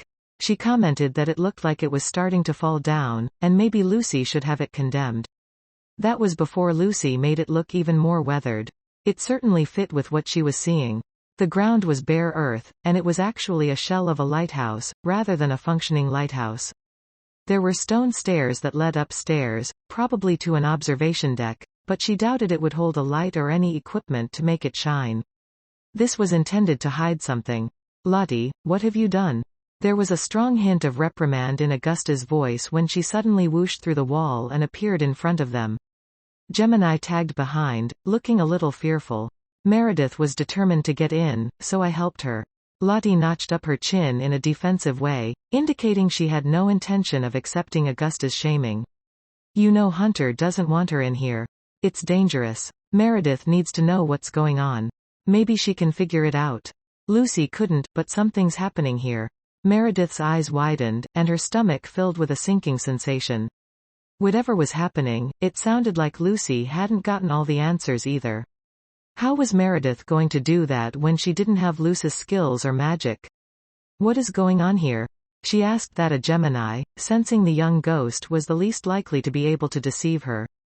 Gemini just looked frightened. I don't know. I've never been in here before, and I'd like to never be here again. Augusta said I had to come with her in case you needed help. You don't need me, do you? Meredith was about to take pity on the ghost and tell her she could leave, but any words she would have said were drowned out by a loud shrieking sound, followed by a quick succession of pulsing lights. They were originating from an alcove off the main section of the lighthouse, and the flickering drew her closer. Chapter 11. Meredith wasn't compelled to follow the light. Nothing was forcing her, but her own curiosity prompted her forward. She had to know what she was up against before she could tackle it. That's what she always told Chase, figure out what the problem was before you decided on a solution. She swallowed the lump of fear in her throat as she entered the alcove, eyes widening when she realized it wasn't just an alcove. A series of steps led downward, and it was from there that the lights were flashing. How far down does it go? Augusta was the one to answer. I don't know. At least 100 steps or so. Lucy always likened it to entering the depths of hell, but I don't think it's actually a hell gate. I sincerely hope not. She didn't know what a hell gate was, but if it was what it sounded like, she was happy to avoid such a thing. She looked at the ghosts before she took the first step down. Do you have any idea what it is? Some kind of portal, said Lottie, looking uncertain. Lucy said it was linked to a ley line. Meredith had no idea what that meant, but she clutched her flashlight in her hand. With the light flickering from below, she had no need to turn it on right then, so she held it like she would to use it as a weapon instead. Here goes nothing? As she said it, she half hoped one of the ghosts would try to talk her out of it. She didn't think it would take much to prompt her to turn around and forget about the whole thing, at least until the next pulse. They all remained silent, including Gemini. She looked terrified, but she was coming along with them. She floated in the rear, with a few feet between her and Augusta, but she was still part of the procession. I read one of her journal entries once when she was writing it, said Gemini as they went down another step. She said it was a portal between dimensions. She called it limbo or purgatory. You never said anything, said Augusta with a hint of reproof. What else did she say? She didn't write anything else, because she became aware I was watching her. She did tell me this place is a thinning in the membrane between dimensions. I don't know how she knew it, but she said it was purgatory on the other side. Meredith's already slow pace on the stairs slowed even further. You mean like the Catholic place where people go to wait until they've done penance or something? I don't know much about that. Lucy explained it to me that this was a place where you went if you were too bad for heaven and too good for hell. She seemed to think there were a lot of souls in there. I see. Meredith swallowed, somehow making herself take the next step. So, we're dealing with normal people? Just dead versions of them, perhaps. She didn't voice that part aloud, not wanting to be insensitive to the ghosts. I don't know. Gemini sounded uncertain. Lucy didn't used to be too afraid of this place. She'd come to the portal before she ever covered it up with the lighthouse. Sometimes, she'd wait for ghosts to slip through, and then she'd send them back. It seemed to be almost like a hobby for her, but then something changed. "The night her hair turned white," said Lottie. Meredith stumbled over a step, turning to look at Lottie. "What do you mean, her hair turned white?" "It was about 5 years ago, or maybe a little less. She'd already built the lighthouse then, and she came inside after there had been a particularly strong pulse and shrieking. It had gone on for a long time, so she said she had to know what was happening. When she came out, she didn't tell us what she'd seen. It was like she'd seen a ghost. But of course, much worse than that, because she saw ghosts every day," said Augusta helpfully. She was pale and shaking. When she went in, she still had several strands of black hair mixed in with her gray, but when she came out, it was pure, stark white. It stayed like that for the rest of her life. Terrific. I might have to rethink my plan to fade from brunette to gray naturally if my hair turns white. Her lame attempt at a joke fell flat, but Meredith hadn't been able to interject much amusement into it. There wasn't anything funny about the situation, and the deeper she went into the bowels of whatever this place was, the more her own felt like jello. Her stomach clenched, and she was sweating lightly. Only the realization that she had to be at least halfway there kept her going, along with needing to know what was happening. "I wished you would have mentioned this a few minutes ago," she said idly. "Would it have changed your mind?" Augusta had a point, and Meredith shook her head. "No, I guess not. It feels critical to know what's happening here. Lucy always said something similar. She thought it was because she was a necromancer. She said something about that to me in my letter, but she didn't think I was." Meredith closed her eyes for a moment, wondering why she hadn't taken time to look up the term. It was like it had slipped her mind, but it probably had more to do with her burying it. She'd even had internet connection in the main bedroom a few times over the last few days, so there wasn't any reason why she couldn't have looked it up. She suspected it was willful denial. She was tempted to do that again, but she was so close to answers now, or at least thought she might be. With a deep breath, she took the final step down, landing on slightly loose dirt under her feet. She slid for a moment, but she was able to right herself before she fell. She stopped walking then, mouth agape at what was in front of her. It was roughly circular, though the edges weren't straight at all. It was currently pulsing with a strange energy, making the light flicker that emitted from it.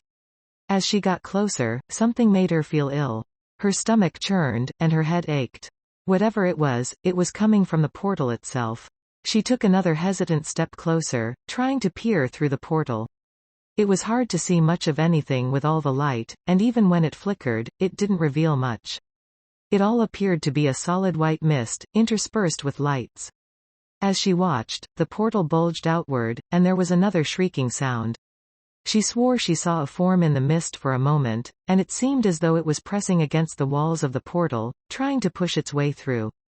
A chill settled over her when she realized she had no idea how she would deal with something if it slipped through. The ghosts had mentioned exorcisms, and the term was repeated throughout Lucy's journal, but there was no instruction on how to perform one. She was 2 seconds from running back up the stairs when the light faded, and the shrieking form disappeared. It grew quiet, and other than a slight shimmer in the air, it was like nothing was there. She could still feel a low frequency that made her nauseated, but it wasn't nearly as intense. She was able to step closer, and something about the portal drew her forward. She could sense a connection, and she was suddenly eager to be inside it. She lifted a hand, vaguely aware of the ghosts behind her telling her not to, but she pushed on through the veil anyway. It was cold. Even colder than it was when the ghosts got near her, or when Lottie had possessed her. She shivered, and whatever compulsion she felt was suddenly over. She started to pull back her hand, but she let out a frightened cry when something clamped around her wrist. It was disorienting, because she could see her arm, but she couldn't see her hand. It disappeared into that shimmering aura surrounding the portal, but she could feel her fingers as she tried to wrench free of whatever was holding her. She could certainly feel the iron clamp of something around her wrist. "Help me," she realized then she was shouting and sobbing. It was like time had slipped for a moment, and though Augusta, Lottie, and Gemini were surrounding her, they weren't able to do anything. She turned her head to Lottie. "Possess me." That might help her to break free.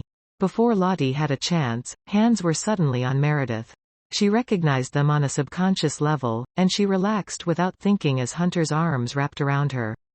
Her back was pressed against his chest as he heaved, and with a grunt of considerable effort, he managed to pull her hand out of the portal, dislodging whatever held her in the process. She held her breath, waiting to see if it would reach through, but it didn't appear able to. Maybe that was something only she could do, or maybe the portal had changed on the other side. Of all the irresponsible, stupid, crazy things you could do. He shook his head at her, and in a surprise move, he lifted Meredith and swung her over his shoulder in a fireman's carry. "What are you doing?" She shrieked the words, feeling disoriented as he started rushing up the stairs. When he slapped her on the butt, she yelped in protest. "What do you think you're doing? Saving your delectable bum, Meredith. Now be quiet." She was stunned into silence. Not so much from his heavy-handed rescue, but from his assessment of her butt. She was embarrassed to feel a flush of pleasure at the backward compliment, and warmth filled her that he'd taken time to notice her butt. It was hardly the appropriate time to focus on such things, but it made her smile as he whisked her out of the lighthouse before putting her down on the ground. Chapter 12.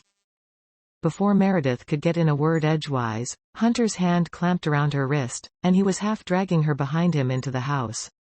They went straight to Luce's study, and he firmly placed her on the chaise lounge and loomed over her. "You can't just leave things alone, could you? You had to push." For a brief second, she was afraid of him. Carla's dire warnings returned to her, along with his own admission that he'd been unstable after returning from service.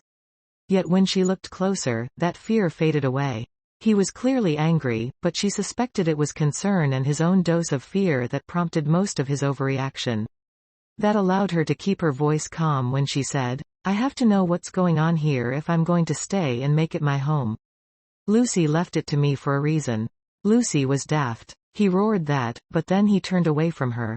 He seemed to be doing some deep breathing, and when he turned back, he was more composed. "I think Lucy was losing her grasp on reality the last few years. She told me some pretty crazy things. She certainly believed them, but I don't know what was real and what wasn't. Can you see the pulses from the lighthouse?" He flinched slightly at the word. "I've noticed a few strange things. You must know Lucy wasn't crazy then.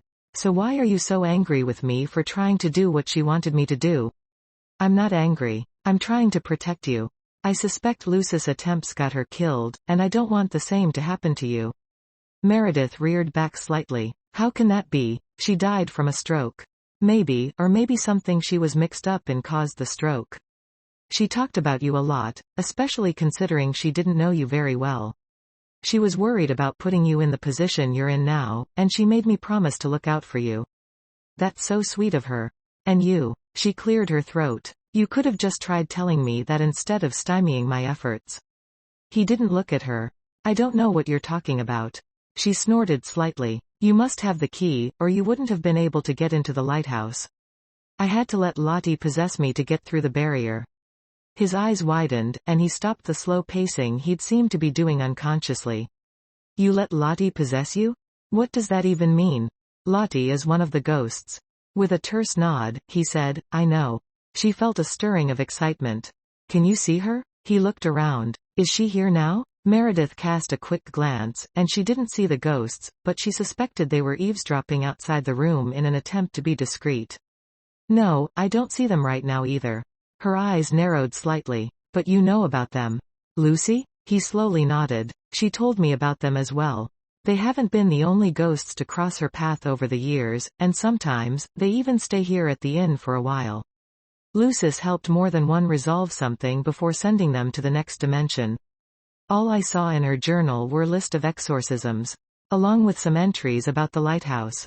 After a brief hesitation, he walked over to the bookshelf and lifted a white and blue ceramic vase. No, he didn't lift it. She realized he was just pulling up on it. As he did so, there was a slight groaning sound and the bookshelf split down the middle, parting on two tracks to reveal a small room behind it. "Come on." Meredith was slightly anxious as she got to her feet, and she heard Gemini ask, "What is it?" from the hallway. She thought she heard Lottie give an answer, but she couldn't make it out as she walked closer to Hunter, who entered the small room and was clearly waiting for her. She hesitated at the doorway. "What is it?" "This is Lucis SPE.LL room, and it's also where she kept her magical items that needed extra protection to be hidden."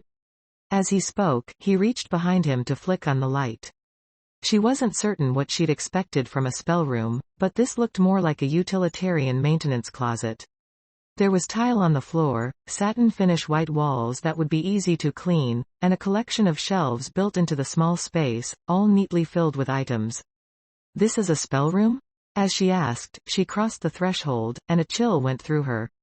There was certainly a hum of power emanating from the room, and she shivered slightly. "It's not what I expected, but it absolutely feels like something powerful is happening here. This room touches the ley line that runs across the property. It's a rather significant ley line, but this is just a capillary of the main artery." "How do you know about all this?" She walked to the shelf and started perusing the items. Most of them were unfamiliar to her, but there was a large collection of books, including at least 10 volumes of blue leather-bound books that looked just like Lucy's journal in the main part of the study.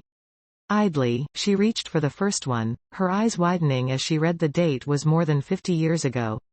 "When Lucy trusted me enough to take me into her confidence, she showed me this along with most of her other secrets. She told me she needed my help, and she taught me how to draw on the magic inside. She and I spent several hours each week in this room as I learned how to control what magic I have." She turned to look at him, still holding Lucy's journal. "I knew I saw you do something with the pipes." He looked sheepish. "You did, though I was trying to hide that from you. I didn't think you'd stick around for long, and I didn't want any awkward questions. It's not the sort of thing you admit to most people on short acquaintance, right?" She nodded as she smiled at him. "So, Lucy gave you a purpose then?" He shrugged. "I suppose. At least she gave me a way to hold on to the world around me, through the craziest tools ever.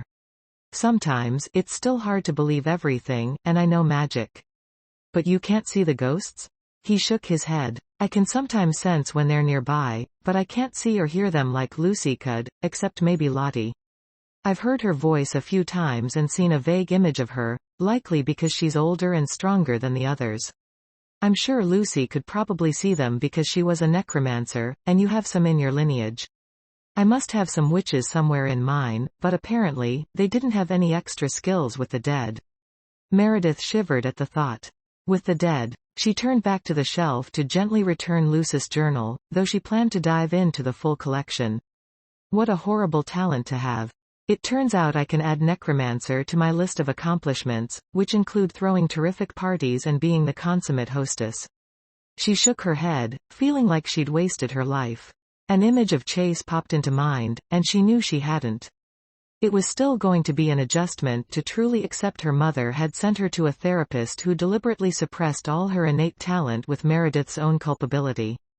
She had helped them strip her gift from her and hide it, forcing herself to ignore anything. A swell of gratitude filled her as she realized Lucy had recognized the potential in her and given her a way to unlock it. She turned back to Hunter. "I wish Lucy had told me this when she was alive." He shrugged a shoulder. "The last few years, she got somewhat reclusive. That's why I'm not entirely sure she wasn't losing her grip on reality. She changed, going from warm and welcoming to strangers and running the inn to making sure no one stayed long, except for me. She said she was protecting us. I assume that includes you too, though I did urge her once or twice that if she was intent on passing this on to you, she should try to broach the subject with you first." Meredith frowned, remembering a phone call she had gotten from Lucy almost a year ago, which would have been a few months before Lucy's death. "Maybe she tried. She called and asked me to come visit, and I promised I would as soon as I could, but life had a way of interfering, and then I caught Dirk." She trailed off. "There was the ugly divorce, and it was underway when I got word that Lucy had died. I might have missed my only chance." She closed her eyes, hoping Lucy hadn't felt like she wasn't a priority to Meredith at the end.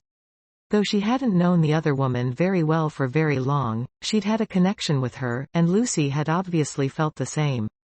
She regretted now that she hadn't carved out some time in the midst of her own crises to come see Lucy and perhaps learn about the intended legacy before then. Would she have accepted it? Maybe that was why Lucy had held off, being afraid Meredith would have been too scared of everything to come here. It wasn't an entirely invalid fear, and if she'd had ample notice, maybe she would have clung to her safer life in New York. Either way, there was no changing the past now, so she spent a few more minutes looking around the room. As she neared a table in the corner, a book there hummed with power. It drew her forward, and she lifted it, feeling a jolt go through her. It wasn't unpleasant, though the texture of the cover felt strange. What is this? That's Lucis Necronomicon. Basically, a necromancer's spellbook. He hesitated. I think it's more than that though. I don't know much about it, but she did mention once that the cover was made from human skin. Yuck. Meredith started to put it down, but curiosity got the best of her. Overcoming her distaste for the outside binding, she opened the page, but all the words were fuzzy. I can't read it. He sounded relieved. That's good then. Only a necromancer can read it, so you must not be one. Lucy wasn't sure that you were. She thought you probably just had some in your lineage. Still, it's interesting. She looked at another page, which included drawings, and something about them seemed vaguely familiar. It's almost like I should understand it. What happened to your wrist? Meredith looked down as Hunter came forward. She'd been propping the book open with that hand while searching with the other, and she realized now there was an angry red handprint on her wrist. Something on the other side grabbed me. Hunter cursed. Why didn't you say something sooner? She frowned up at him. I assumed you had realized when you had trouble wrenching me back through. His frown deepened. I thought you were resisting. She shook her head. No, something grabbed me. I was trying to get free, and I probably would have been sucked in if you hadn't been there to save me, so thank you for that. He cursed again. Don't thank me just yet. If something caught the scent of you, you're still at risk. He closed his eyes as though concentrating, and he started to mutter something that sounded like Latin. A hot surge went through her, and she could feel warmth swelling in the room for a moment before it slowly faded away. What did you do? I erected some wards around the property. His eyes opened again. Until I'm sure you're safe, maybe I'd better stay in the house. Do you mind if I sleep here tonight? Of course not, but you'd better get Duncan. To her surprise, he chuckled. Duncan's already gotten himself. She turned to look out into the study, and there was Duncan, curled up on her chaise lounge, taking up most of the space. She chuckled too. I'm glad he's made himself at home. Why don't I make us some dinner? As he asked that, his stomach rumbled. I haven't had anything since I stopped for a burger in Portland. Her own stomach rumbled at the reminder, and she nodded. Food would be good. While you're doing that, I think I'm going to study the book. He looked like he wanted to protest, but he just issued a small sigh instead and nodded. Are you in the mood for anything in particular? She waved a hand. Whatever you want to throw together. They exited the spell room, though she didn't close the secret entrance. It didn't seem necessary with just her, Hunter, the ghosts, and Duncan in the inn. Duncan seemed to have no inclination to go in there, and he didn't seem like the kind of ill-mannered beast who would destroy anything he found anyway, so she left it open so she could gain easier access. As she passed the dog, she petted him on the head, and he gave her sleepy look, though the hair on the back of his neck stiffened as his gaze moved to the book. He woofed at it in a deep tone, indicating his unease. She quickly moved past him, wondering what the dog could sense about Lucis Necronomicon. She sat at the desk, trying to ignore the fact she was handling human skin that had once belonged to someone else as she opened the book. She started slowly, going from page 1. The letters seemed to be random symbols, and they made no sense to her to begin with. She continued to slowly browse through them, and the more she stared at the font, the more it started to make some semblance of sense. She discovered that if she let her gaze blur, she could actually make out more detail. That was starting to seep into her brain, and the more she stared, the more comprehensible it became. Food, said Hunter. She blinked and looked up, reverting her gaze to normal so nothing was blurring. He set a tray on the table, and she reluctantly closed the book long enough to fetch the plate he extended. He'd made steak and baked potatoes. You put that together quickly. He frowned. Not really. It took about 45 minutes. Meredith blinked and looked at the clock on the wall. He was right. I guess time flies when you're trying to read a book of death magic. He smiled as he took a seat at the end of the chaise lounge, dislodging Duncan slightly, which earned him a look of reproof from the dog. He was quickly mollified with a small piece of Hunter's steak. I don't think it's necessarily death magic. Necromancers have an affinity with the dead, but as Lucy explained it to me, it's also a connection with the life force that joins all things. I'm not entirely sure I understand it, but I think as a necromancer, you can summon back the life force that was once in something, and you can connect with the life force in people as well, or a true and powerful necromancer can. They can even control the living under the right circumstances. She grimaced with distaste at the thought as she returned to her desk to eat, since seating was limited in the study. I think I'm starting to understand some of it. His lack of enthusiasm was obvious. Are you sure you want to? She started to nod, but then she hesitated. Finally, Meredith shrugged. I haven't really decided yet, but Lucy obviously believed in me. I have to tell you, that's something I've been lacking in my life since my father died. She let out a gasp. Hunter tensed, looking like he was prepared to go on the attack. What is it? I just realized that when I saw him after his death, he must have really been coming to visit me. She closed her eyes as a wave of pain washed over her. I let that therapist convince me it was all in my head, and when he came to see me, I suppressed it. I told him he wasn't real, and he stopped coming. Sadness welled. I let the therapist and Tilly take that from me. Do you suppose he found a way to cross over? Is he at peace now? Hunter shrugged. I have no idea. I'm sorry. Who is Tilly?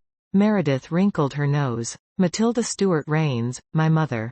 His eyes widened, and he obviously understood there was a whole chunk of baggage she didn't want to unpack right then, so he just nodded and focused on his food. She could hardly blame him, not wanting to discuss the situation either. A fresh wave of anger rose in her when she grasped exactly what her mother had done to her for all those years, twisting her to believe she was mentally unbalanced rather than acknowledging Meredith might have a special gift, one Tilly couldn't grasp, but could still be possible. Maybe she was being too hard on her mother. After all, it would have been impossible to believe for most people, but still, Tilly had seemed to go out of her way to ensure Meredith had no chance to build self-confidence and insisted she believed she was crazy. How was she supposed to get past her anger at that? Honestly, after all these years of estrangement and aloofness between them, Meredith realized it didn't really matter to her if she ever did. She couldn't see being able to reconcile with Tilly, and though that still caused a pang of sadness, it wasn't nearly as overwhelming as the one that rushed through her again at the reminder she had turned her back on her father's ghost. That brought a lump to her throat as she thought about how he would have felt at her rejection. She hoped he'd understood. Maybe he'd even seen what was happening to her, and he'd voluntarily stopped appearing to her. She shook her head, deciding now wasn't the time to unload all the burdens from her past. Instead, she finished eating and set aside her plate after thanking Hunter for the excellent meal and returned her attention to the book in front of her.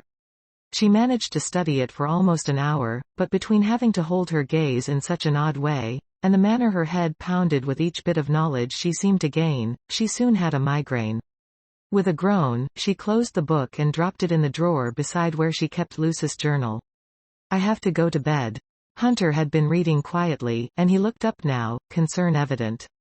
What's wrong? I have a migraine. She rubbed at the bridge of her nose before she started massaging her temples. I haven't had one of these in years, but I know I need some darkness, quiet, and sleep. She was unsteady as she got to her feet, and Hunter seemed to recognize that. He was at her side in a moment, putting a supportive arm around her waist. Together, they walked up the stairs, and he led her to the main bedroom. She stumbled at the sight of the wall in front of her. What happened to the exposed pipes? His smirk was a little sheepish. You weren't around, so I used the new supplies and fixed everything with magic. She looked down, realizing the carpet was dry. You took care of the mess too? Of course. Magic can be quite handy. I need to call and cancel the disaster recovery service then. They're supposed to come in the morning. I'll take care of that for you. You need to get some rest. She nodded, handing him her phone after unlocking it. He waited in her room as she went into the bathroom. Every movement seemed to hurt, and her entire body throbbed with the same simpatico pain as from the migraine, but she was able to undress and put on pajamas. When she emerged, Lottie, Augusta, and Gemini were lined up at the end of her bed, and they were all clearly concerned. She smiled at them. I'll be all right. Hunter looked up. I'm sure you will. She thought about explaining she was talking to the ghosts, but it required more effort than she could put forth. She slid into bed, and it was a surprise when Hunter came over. For a moment, she thought he was going to tuck her in, and she had a vivid image of him bending down to press a key. SS to her forehead. Instead, he just laid her phone on the nightstand beside her. I left a message for the service. I'll be downstairs if you need anything. The wards are up, and there aren't many things that could get through them, since Lucy showed me how to cast them. You should be safe enough, but I'm still going to sleep over. She nodded. If you want, you and Duncan can have the room across the hall. It has fresh linens, and it's pretty company worthy. If you ask nicely, Duncan might even let you sleep on the bed with him. He grinned. I'll probably do that then. He stood awkwardly for a moment, as though he wanted to do something. Or maybe he wasn't sure what he should do. Again, she imagined him bending down to press a kiss to her forehead, but he took a step back instead. Well, good night then. Good night. She started to close her eyes, and then she groaned. Hunter? He had only taken a step, so he turned back toward her. Yes? Could you hand me my sleep mask please? It's in the bedside drawer there. She heard him moving around, but she didn't open her eyes. The light was really starting to hurt now, and it was barely on. He handed it to her, and she felt the silky texture. She put it on by touch, relieved when it was immediately darker. Thanks. No problem. Without another word, he turned, and she heard his footsteps crossing the room. Her door closed a moment later, so she tried to focus on relaxing. Her head was killing her, and she could hear the ghosts whispering softly amongst themselves, but it was surprisingly soothing rather than adding to her pain. She soon fell asleep. Chapter 13. Meredith woke with her teeth chattering, and she shivered. Not so close, she muttered. Meredith, wake up.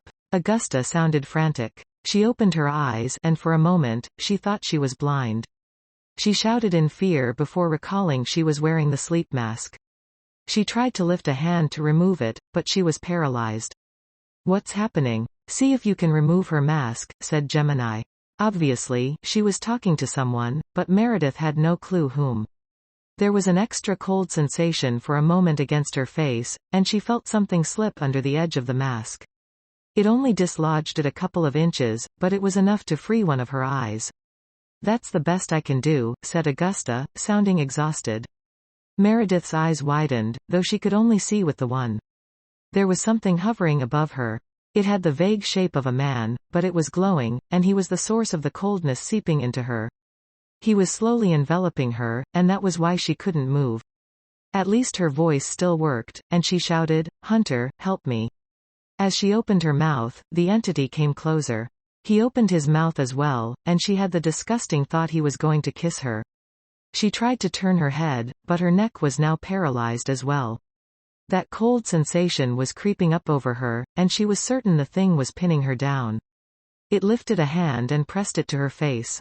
The coldness burned through her skin. The mask kept her from feeling the brunt of it on the sections where it still covered her skin, but it was agony against bare flesh, and she opened her mouth to cry out. That seemed to be what the thing wanted, because his mouth opened wider, and he started to suck. In that instant, it clarified for her, and she could practically see the ember of life inside herself, and the remnants of what had been in him. He was trying to revive his own life force by using hers. Her life force flared brightly inside, and she could feel and see enough that it made her glow. The ghost made a noise that sounded partly fearful and partly angry. Words sprang to her tongue. They were words she didn't know, but somehow, she did. She must have seen them in the book, and she had no idea what they did, but she started to repeat them. As she did, the thing pulled back from her and howled in misery. It was twisting and writhing, and she was aware of the door banging, but all she could do was focus on the words pouring from her mouth. The farther the ghost got from her, the more mobility she regained, and she stood up. She started to follow the ghost, still uttering the words, and he began to shrink. It was like pieces of him were crumbling, and the door gave way as she continued to utter the spell. It had to be magic, though she didn't understand exactly what she was doing. Hunter entered the room with a shout, rushing toward her. She wanted to look at him when he was demanding to know she was okay, but she couldn't turn away from the ghost. It was like the words had overtaken her, and they were repeating on a continuous loop. Each time she said them, another piece of the ghost seemed to shrivel and disappear. He was howling with clear agony now, and she was certain she had something to do with it, but when she tried to stop, she couldn't. Suddenly, a hand was over her face. It brushed against the parts that had been burned by the ghost, and she flinched. That, coupled with him clamping down over her mouth, managed to allow Meredith to stop uttering the spell. She blinked, and everything came back into focus. That was when she realized it had all been a bit blurry while she was uttering the spell. Hunter? She couldn't really get out the word, since his hand was firmly clamped over her mouth, but he seemed to realize she was more aware. Slowly, his hand dropped. She turned to look at the ghost, and he'd stopped dissolving. There wasn't much of him left though, and she realized she had done that. His life source had shrunk to little more than a spark now. A wave of remorse went through her, and she was shaken that she could inflict such pain and devastation. Obviously, the spirit had wished her harm, but she had defended herself and then some. She shivered, this time not from the ghostly presence, as Hunter moved toward it. He knelt in front of it, and she wanted to call a word of warning, but he obviously knew what he was doing. His hand hovered near its forehead as he said something in Latin, and the ghost disappeared. She breathed a sigh of relief when he stood up and turned back toward her. What was it? I imagine it was the ghost that grabbed hold of you earlier through the portal. He caught your scent, for lack of a better explanation, and he followed it. It must have given him enough power to get through the portal. She frowned. How did he get through the barrier? As she asked, she gingerly removed the rest of her sleep mask, wincing at the way her face burned. The barrier doesn't keep out the ghosts, said Lottie. If it did, I wouldn't have been able to get you through earlier. It's to keep out the humans who might get hurt going into the lighthouse. Lottie's right, and Hunter. Lucy designed the barrier to keep people out, not things in, because that task might have been too much even for her.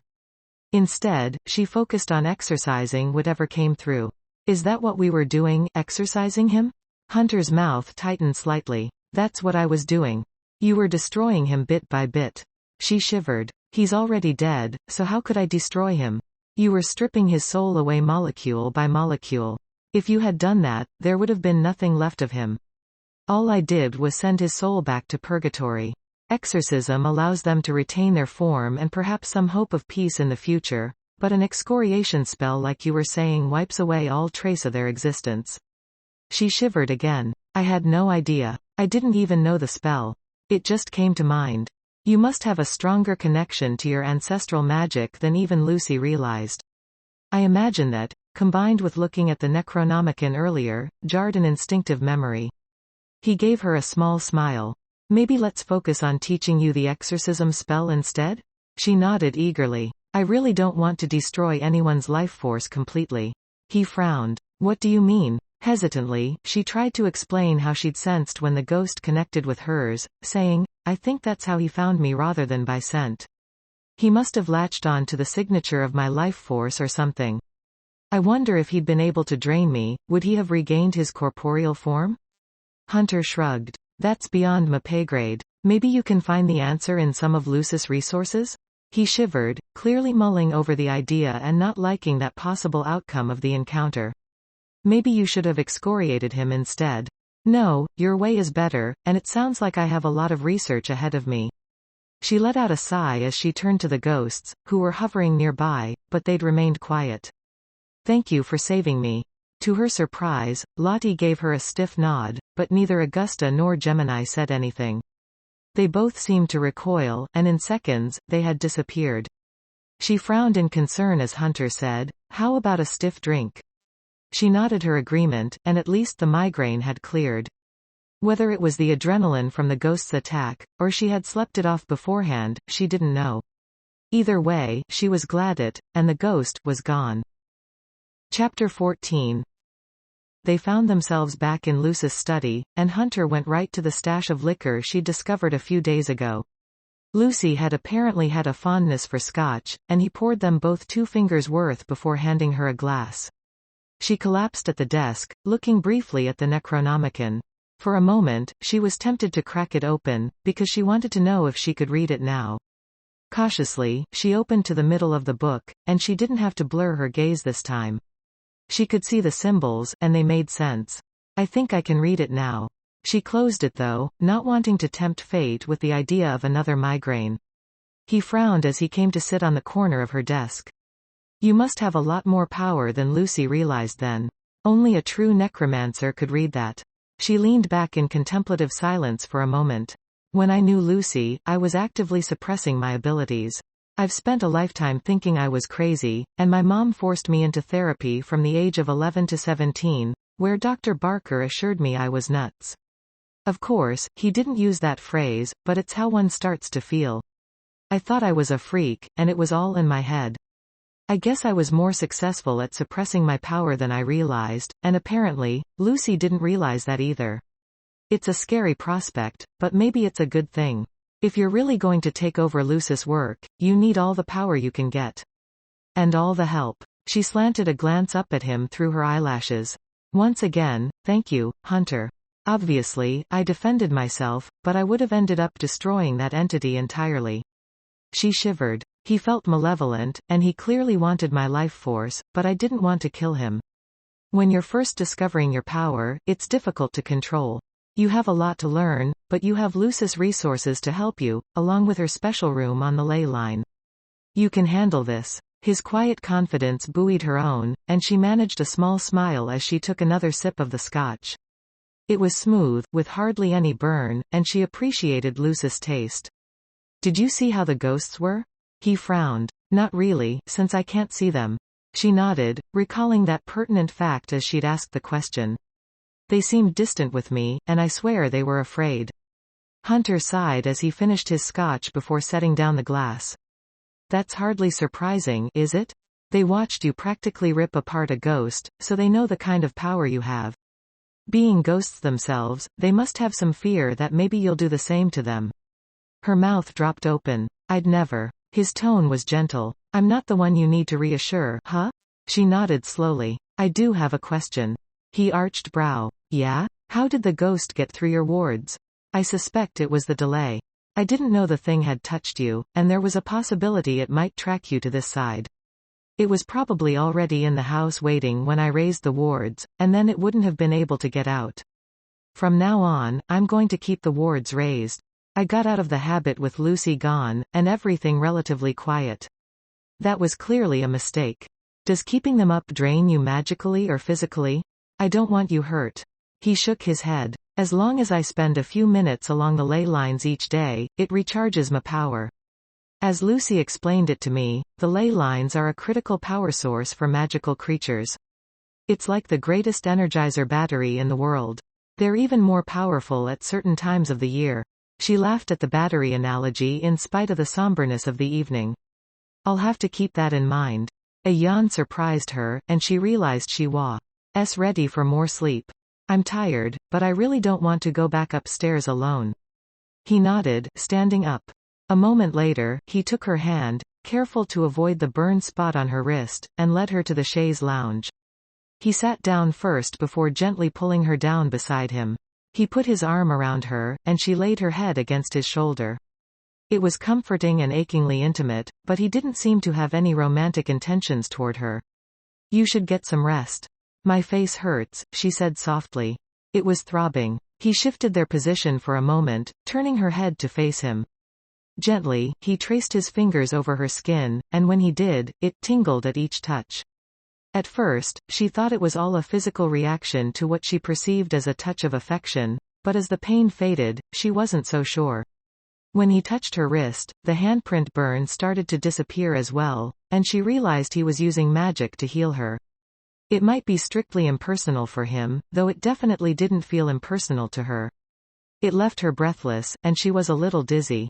Maybe that was an after-effect of the magic, but she suspected it had more to do with his proximity and his gentle healing touch. Is that better? She slowly nodded. I don't think it's going to scar or anything either.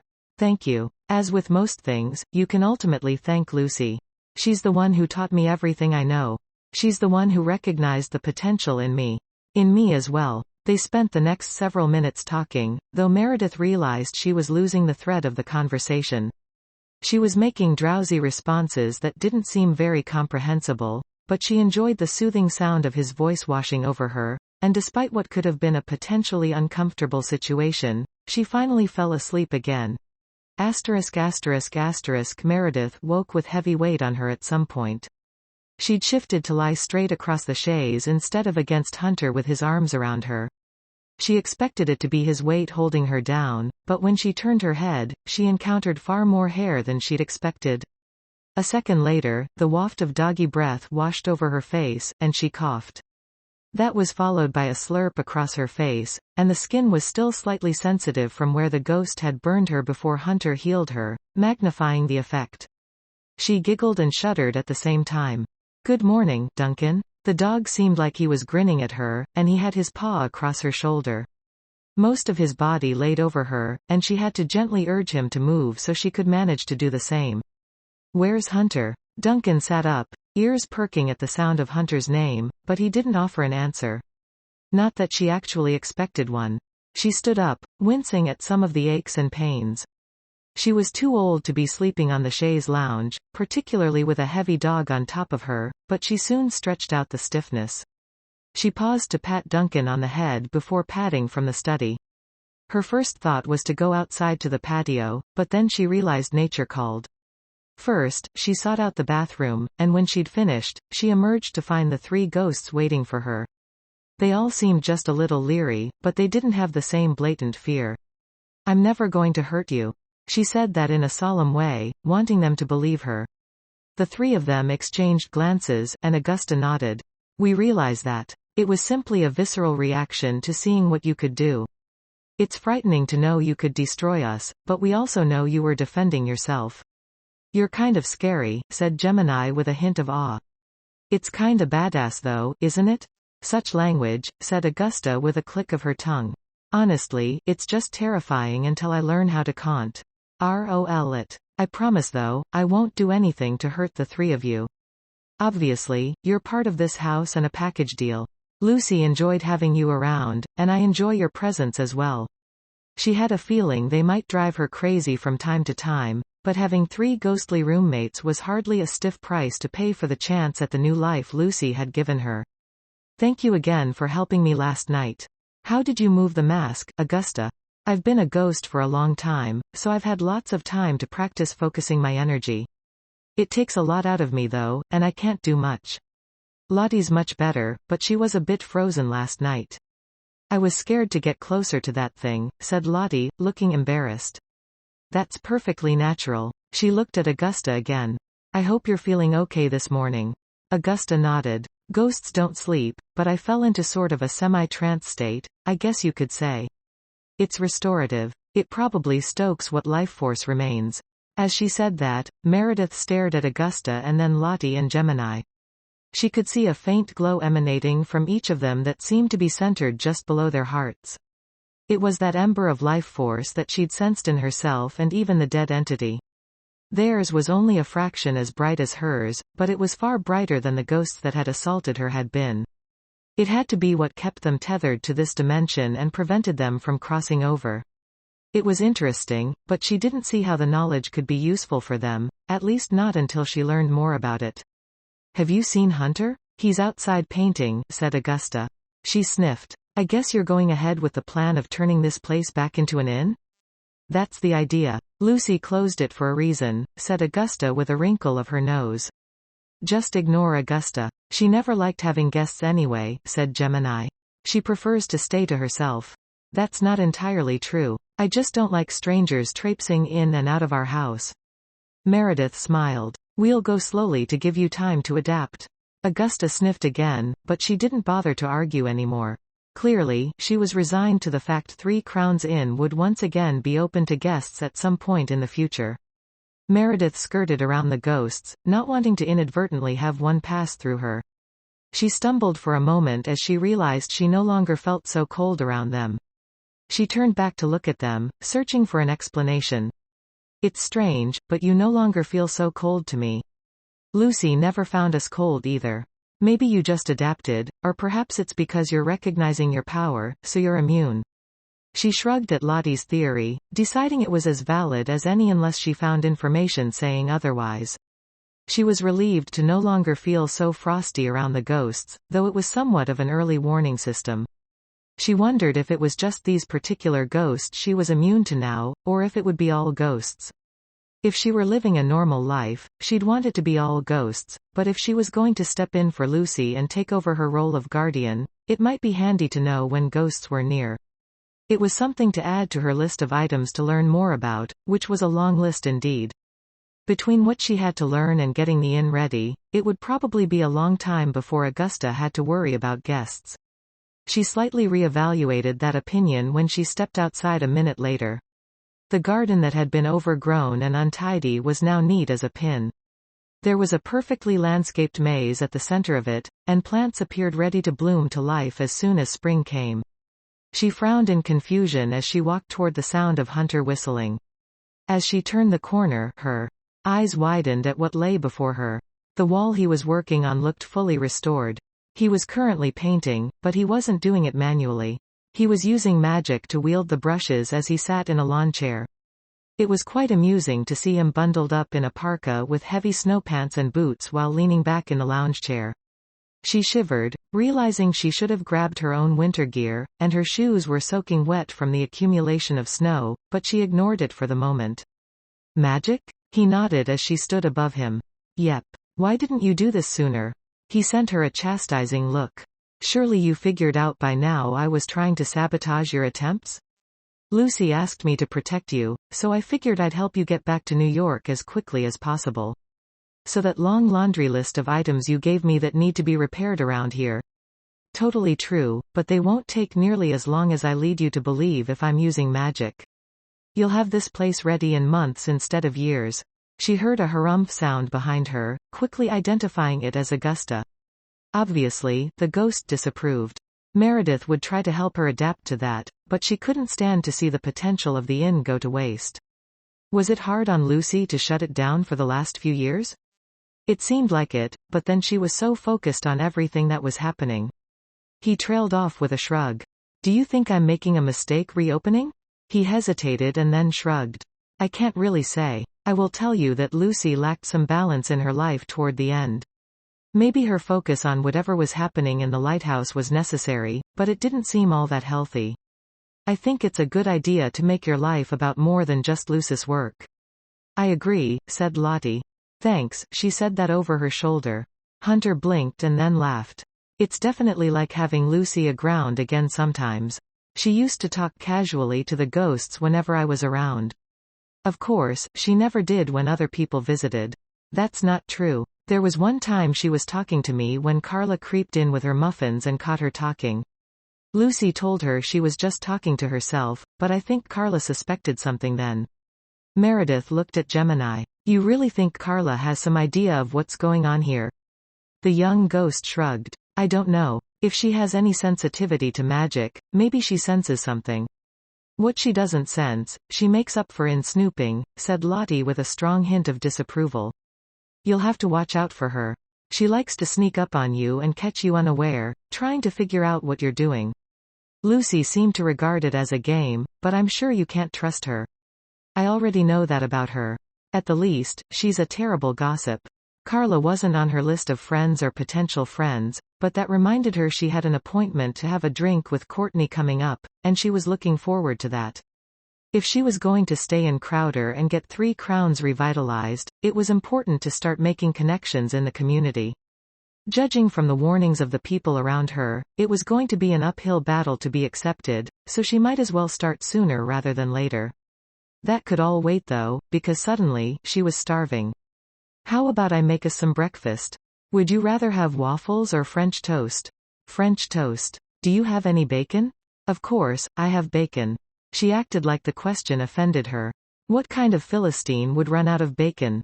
He chuckled. Well, with me and Duncan around, you have to keep yourself well stocked, or you just might be that Philistine. So I have to put up with ghosts, this strange ability, and now I have to feed you large quantities of bacon? I don't know what Lucy was thinking when she cursed me with this legacy. She chuckled as she said that, happy to be escaping the snow. As soon as they were inside, she kicked off her wet sneakers and padded on bare feet to the kitchen. The wood floor under her feet was cold, but Hunter went to the thermostat, and the baseboard heaters were soon warming everything. As she cooked for them, there was an easy familiarity between them, and a touch of domesticity she'd missed. Making waffles and cooking bacon were such simple things, but life suddenly seemed ripe with opportunities. Lucy had left her an entirely new world, full of the possibility of purpose, friendship, and maybe something more with Hunter. The idea was still a little daunting, since she wasn't certain she was ready to move on just yet, but she wasn't afraid of it the way she had been. Sitting at the table a short time later while sneaking Duncan bites of bacon, she felt invincible. She wasn't by any means, but she was practically giddy with optimism and the prospects of the future ahead of her. Meredith's adventure continues in, vastly improved.